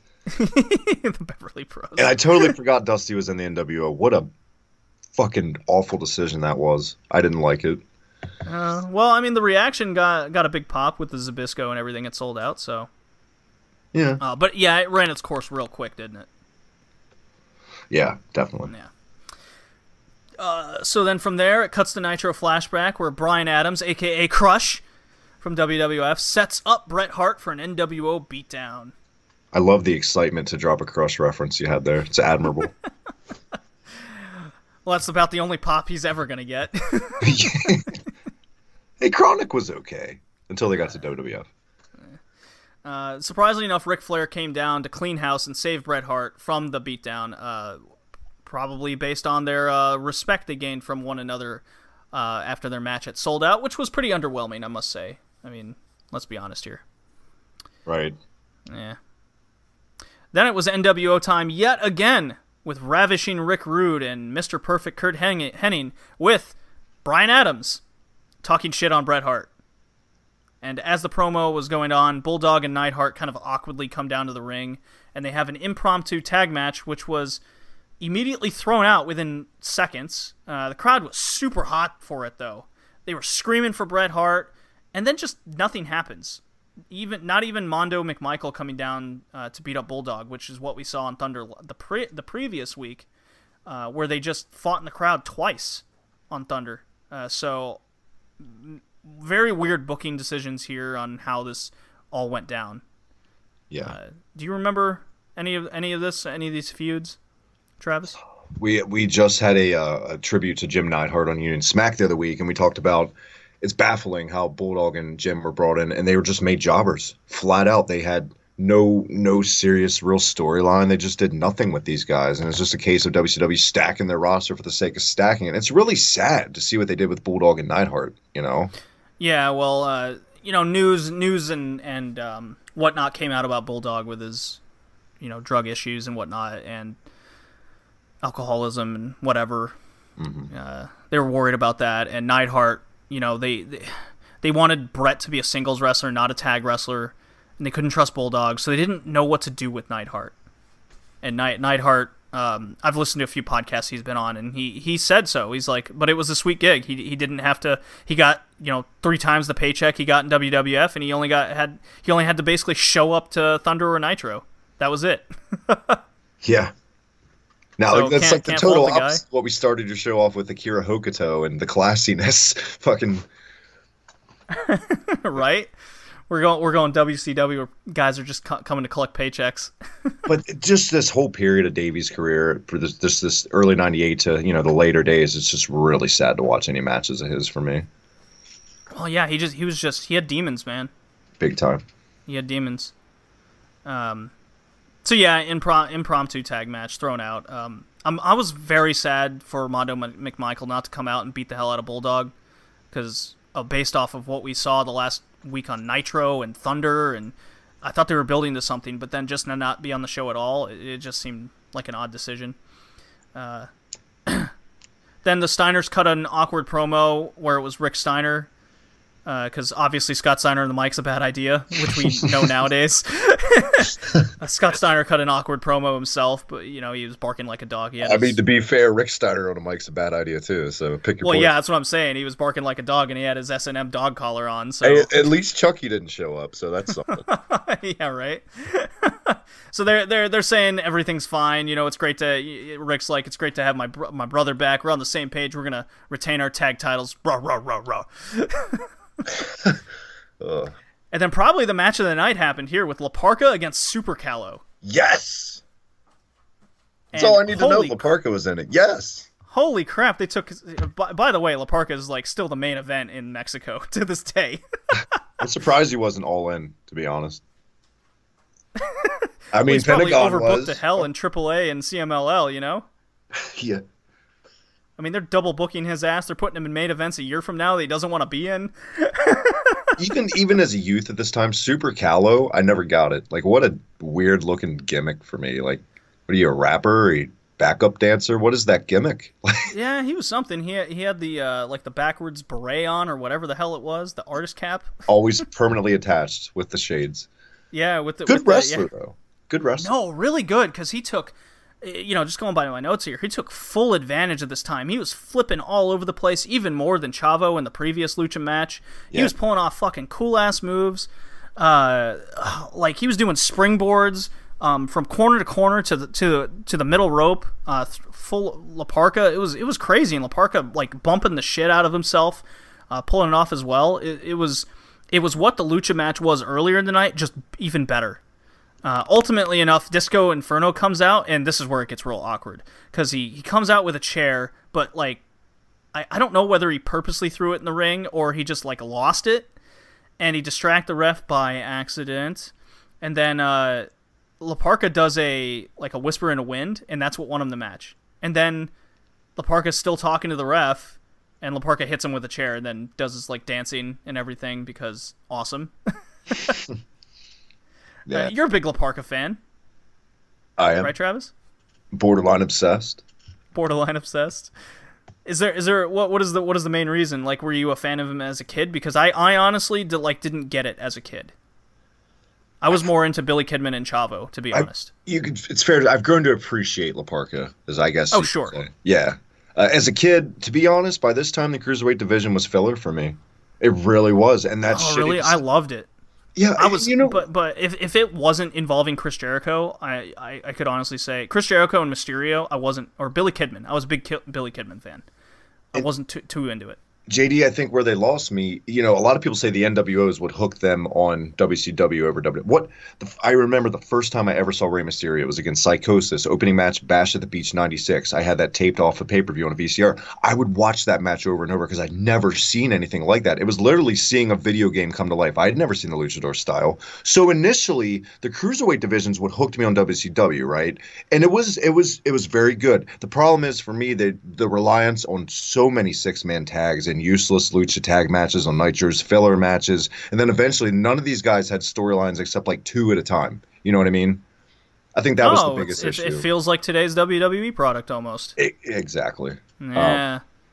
I will say maybe Super Callow and Blitzkrieg are probably the 2 most underrated cruiserweights that come through WCW that don't get talked about enough because they were both phenomenal. Well, that's why I like doing this WCW recap thing, because then I get to see guys like Super Callow and even La Parka, guys I didn't care about as kids, and then I go, wow, Super Callow, I don't remember that name at all, I don't remember his look, now I do, and now I appreciate him more, and especially La Parka, holy shit, at Sold Out, he was the best part of the show. Yeah. And just the chairman thing, it made sense. It was a great gimmick, you know what I mean? And just his look was badass. You can't deny that. It was just cool looking.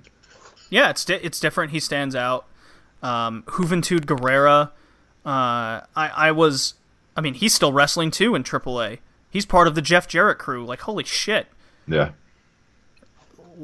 Even back then, I never got I wasn't a big Hoovy fan. He was annoying to me, even with the mask. I don't know why. There were just other guys that were better for me than Hoovy, I guess.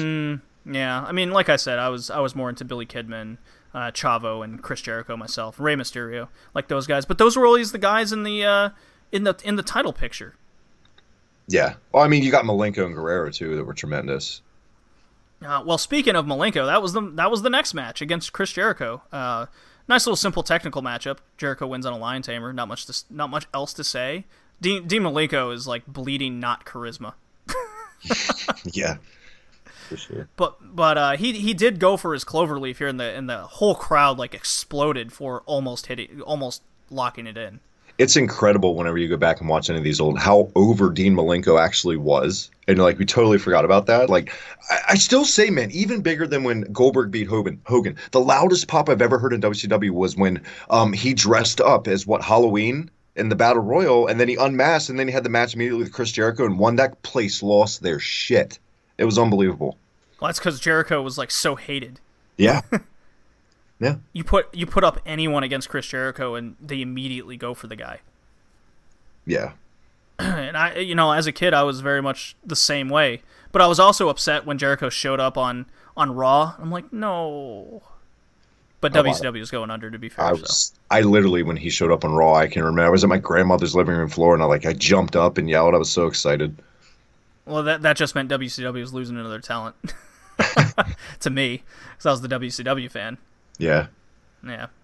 But I digress. Next match was Diamond Dallas Page, the People's Champ, the U.S. Champ, teaming with Chris Benoit against Perry Saturn and Raven. I mean, I would assume, I haven't seen it, but this was a pretty good tag match. It was, actually. It was, well, okay. Let me rephrase that. It was, in honesty, a total mess. The ref couldn't keep track who the legal man was. There was no, people were tagging out, like not even being in the ropes and whatever. But it was super hot. The crowd was very much into it. They were throwing shit in the ring at one point because of the heel stuff Saturn and Raven were doing. Because Raven just like heat followed him. Crowd heat followed the guy. Mm-hmm. At one point, a chair was brought in because Raven's rules, and even the commentary was like, does this match count as Raven rules just because Raven's in it? Naturally, a chair was brought in, drop toe hold into the chair, and the ref just like, holy shit, but okay, no DQ. The DDP tag was hot fire. A Chris Benoit tag was hot fire. The crowd was very into it, and I was as well. When DDP finally hit the diamond cutter, like I saw a couple guys like in the front row, like they lost their beer like into the sky. Nice. So it was pretty cool. Were you a big DDP fan or Benoit fan or Raven fan at all? I hated Perry Saturn so much on my TV as a kid. We are exactly the same. I like the Eliminators in ECW. Okay. Him and Cronus, but I was a huge DDP fan. That's the most organic gimmick ever to come out of WC, more than Goldberg. You know what I mean? That you can't deny that. DDP. Chris Benoit, I mean, it speaks for itself. We're not going to, obviously. And Raven, we talk about if the NWO wasn't around, he could have been in the world title picture if I feel like the NWO wasn't a factor. He was that good in his prime. Well, that's why we saw him as world champ in TNA Asylum years. Yep. Going up against Rhino and company. Yeah. All those guys non-NWO made a name for themselves starting Impact Wrestling. TNA. There's a reason for that. Yeah. Yeah. DDP may be the biggest overachiever to this day in the history of pro wrestling. Oh God, yeah. Without a doubt. Oh yeah. And he's still getting pops to this day. Diamond cutter at All In, man. Yeah. Yep. I got a good little nostalgia pop there, and I appreciate it. Like just him laying down on the ropes, the way he goes out of the ring is unique to him. Oh yeah, for sure. I got a lot more better nostalgic feels than when he just shows up in a Rumble for no reason, for like 2 minutes. Oh, he hit a couple diamond cutters in a Royal Rumble, but the way he was booked in WWFE was depressing to me as a fan, because I was part of the DDP People's Champion thing. Like, people go, who's the People's Champ? And they go, The Rock. I'm like, fuck you, it was DDP. That's how big of a DDP mark I was, and still am. DDP was so popular in May. I remember watching an episode of Jerry Springer at the time, and like two redneck guys got in a fight, and one of the guys like did the diamond cutter sign to the camera after they fought. It was great. I gotta find that on YouTube somewhere. It's got to be out there. It's got to be out there. But DDP remained hot shit in this. I look forward to every one of his matches on Thunder. Anything he just gets that natural crowd reaction. I believe he was one of 3 guys in WCW that never joined the NWO or something. It's some absurd number. And would you agree, how many guys joined? Because I would say that Diamond Dallas Page is one of those few guys who are just as good as a face as they are as a heel. They can go either way. Yes. Yep, and with the shit gimmick he was given in WWF when he eventually signed there with stalking Undertaker's wife, for example, right? He pulled it off.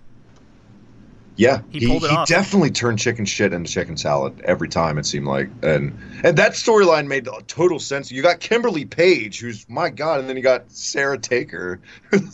God. Anyone's never seen Sarah Taker, just go look at those two women and who are you going to stalk, is all I'm going to say. Yeah. Well. We're on to the main event, and the commentary made note that they're over TV time, very much so to this point, and really funny after watching All In and then watching this, and you can tell that they were shortening up everything for time. Macho Man versus Sting was the main event. That was the plan, but Hogan and the NWO cronies carry the battered Savage to the ring and just kind of awkwardly lay him in the ring with a Sting mask on. More Hogan Bischoff comedy hour here, talking more shit, and then this is where it gets real weird, Travis.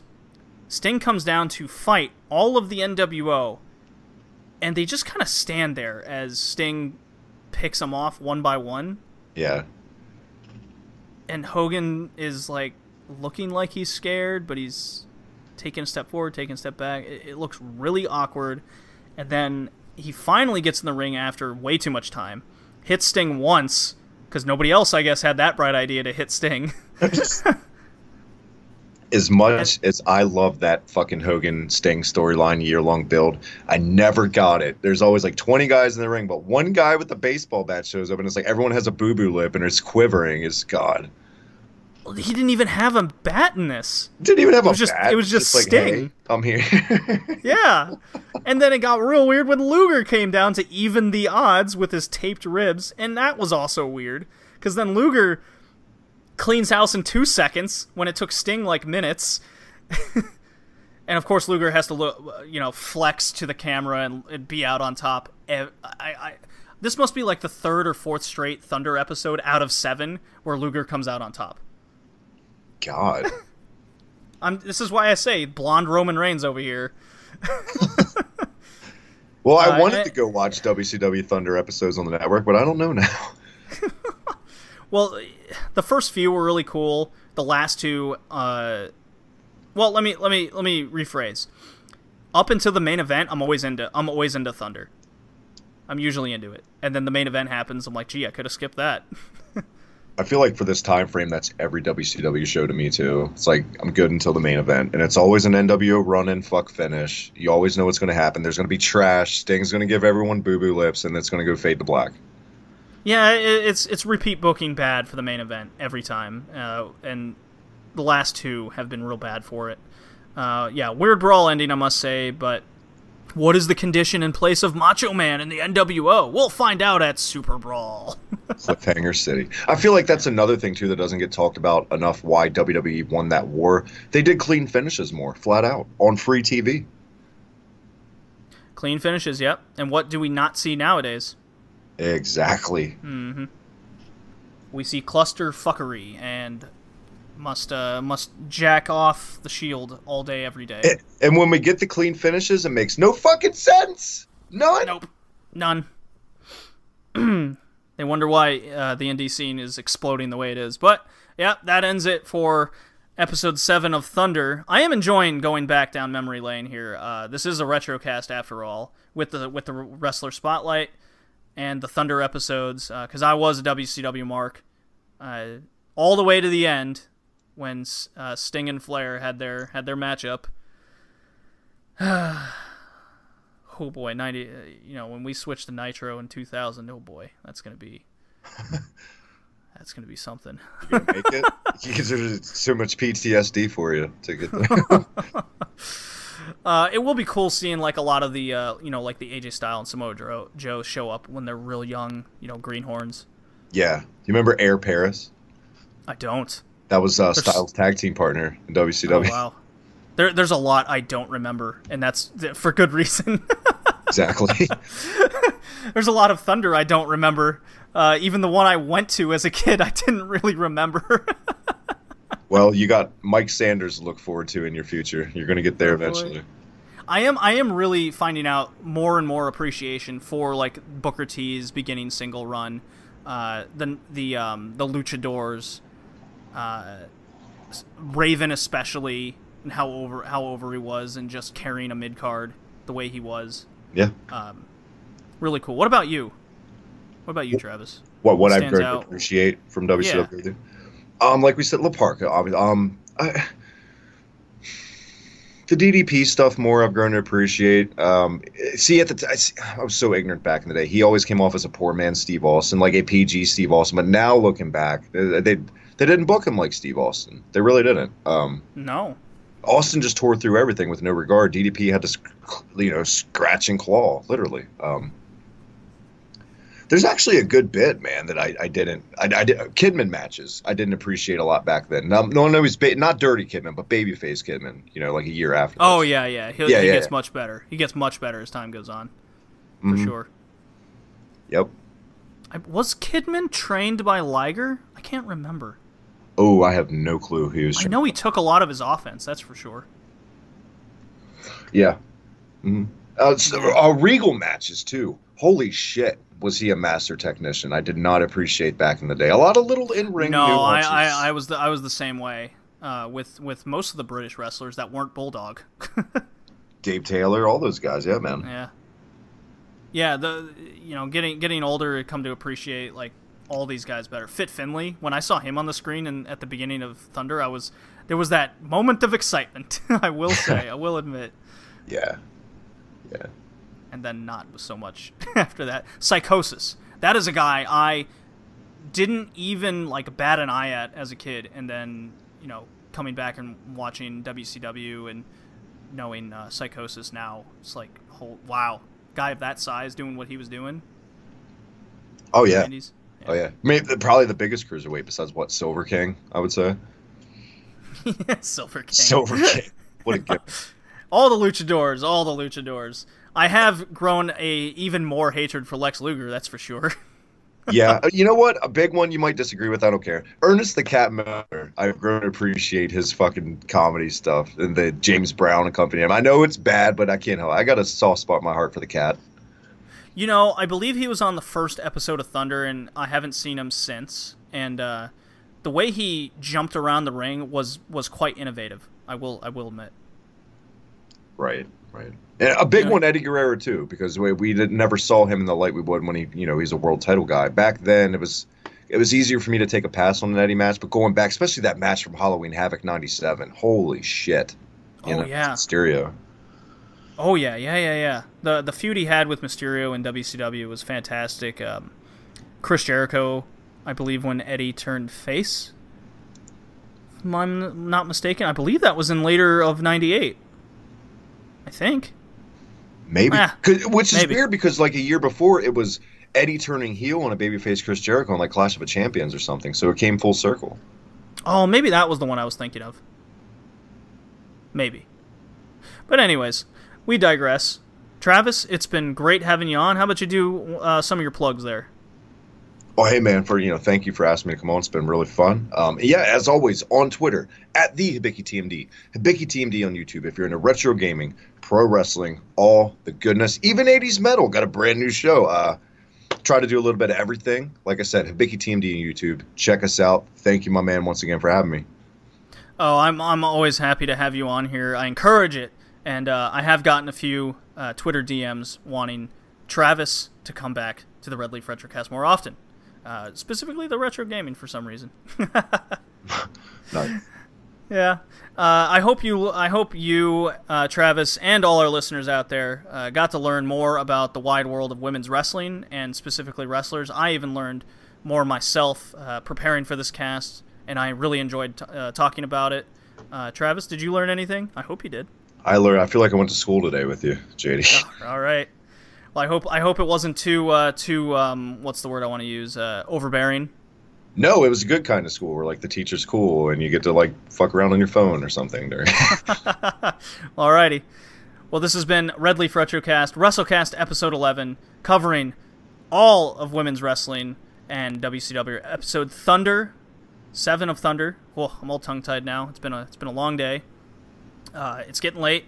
Travis, thank you for staying with me this entire time. And we'll see you next time. Oh. Okay, and to finish out the podcast officially, it's just me, and I'm running down the podcast's top wrestlers of the cast, and this does include All In, which will be discussed in the next one.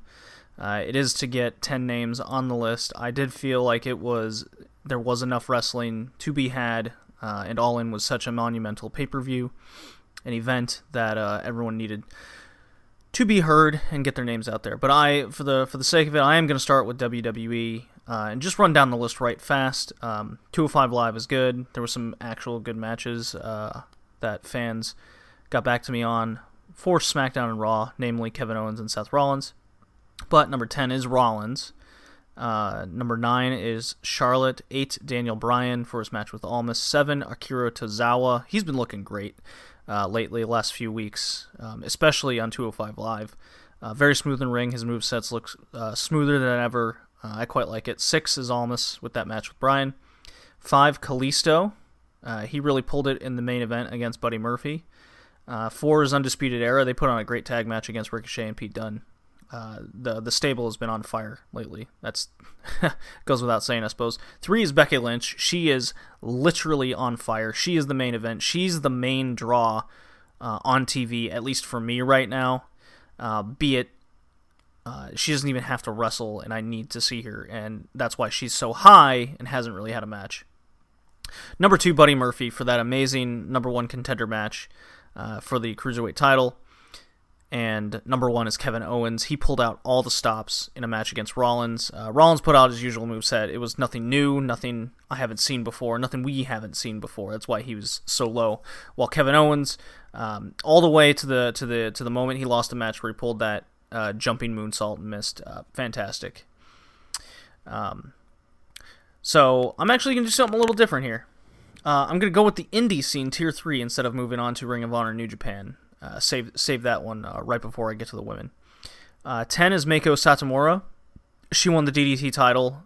First major men's heavyweight title in Japan, won by a woman, to my knowledge. It was a good showing, regardless of it being a short match and not totally impressive, but in such a short span of time, she does make the crack. 9 is Cavanario. He had a very good match against Matt Taven in CMLL in a recent showing, and I'll get to Matt Taven later. 8 is Takumi Iroha, the girl from Marvelous, in that wonderful match against Mayu Iwatani, who is number 7, who's been also doing pretty well on the in the 5-star Grand Prix. Number 6 is Bandito. Very good matches on the indie scene, most notably the main event at All In. He crushed it. Like I said before on the previous podcast, he is a star in the making, mark my words, at the very least in Mexico. 4, Chelsea Green, Hot Mess, one of my favorite performers and one people are talking about coming out of All In, and that says a lot. 3, Jungle Kiona. She's been probably the best performer so far in the 5-star Grand Prix. Number 2, Phoenix. Number 1, Brian Cage. In Impact Wrestling, which I'll get to in the next episode as well for an Impact kind of recap. Phoenix, be it Triple Mania, his X Division match with Brian Cage, which I highly recommend people go check out. And number 1, Brian Cage, be it in Lucha Underground or in the various promotions he's been showing up for. Excellent performer. So now I'll get to Tier 2 for Ring of Honor New Japan. 10, Naito. Him and LIJ just crushed it in CMLL. No, it wasn't like the greatest match in the world, but the pure spectacle of it. The crowd was hot. It was great. I was into it. It's the first time I've quite popped like that just for a crazy segment in Mexico in quite some time, especially CMLL. And again, if you want to check out more CMLL and AAA Libra, or Libra AAA from Mexico, you can go check out their YouTube page. It's free. Number 9 is Christopher Daniels pulling out a good match out of Stephen Amell, not just Amell's 2 spots. 8 is Kota Ibushi. 7, Hangman Page for that crazy hardcore match, street fight. 6, Okada for the really good match with Marty Scurll, even though it did go a little too long. 5, Omega. He was clearly showing a little bit of fatigue from that G1. It was still regardless of it all. A good match with Pentagon. Oh, I'm sorry. Pentagon was number 5 in tier 3. I skipped over by accident. Number 4 is Scurll. This is arguably the best match I've seen out of the guy in quite some time, and he was serious for the most part. 3 is Matt Taven. He has been killing it in matches the last few weeks in CMLL. And I caught a few of his. I've been getting a little word around from Lucha Blog and various Lucha fans on Twitter and social media, and no doubt Matt Taven in multiple 2 out of 3 Falls matches, multi-tag message. He is a big draw right now going on in Mexico, and I can totally see why. His matches have been basically must-see. And 2 Young Bucks, 1 Cody for his monumental NWA win and putting on All In, along with the Bucks, and putting in that crazy main event. And the moment we've all been waiting for, this is the women's podcast, so I'm going to round out, finishing this off with the top 10 women performers, and this was by far the hardest I've had to do for getting a top 10 in women. I expect the Mae Young Classic and the rest of the 5-star Grand Prix is not going to be any easier. So 10 is Eva Lise for her performance in Shine the last couple. Yes, I am going backwards a little bit, but I figured it was a special occasion, might as well. 9, Kagetsu. She is the main event draw in Stardom currently, and yes, she has been leading to expectations. Her opponents just haven't been. They leave much to be desired, and it's kind of affecting the overall. 8 is the Super Rookie Otami, which I raved about earlier. 7, Momo Watanabe. She's been crushing it too with her kicks. 6, Tessa Blanchard.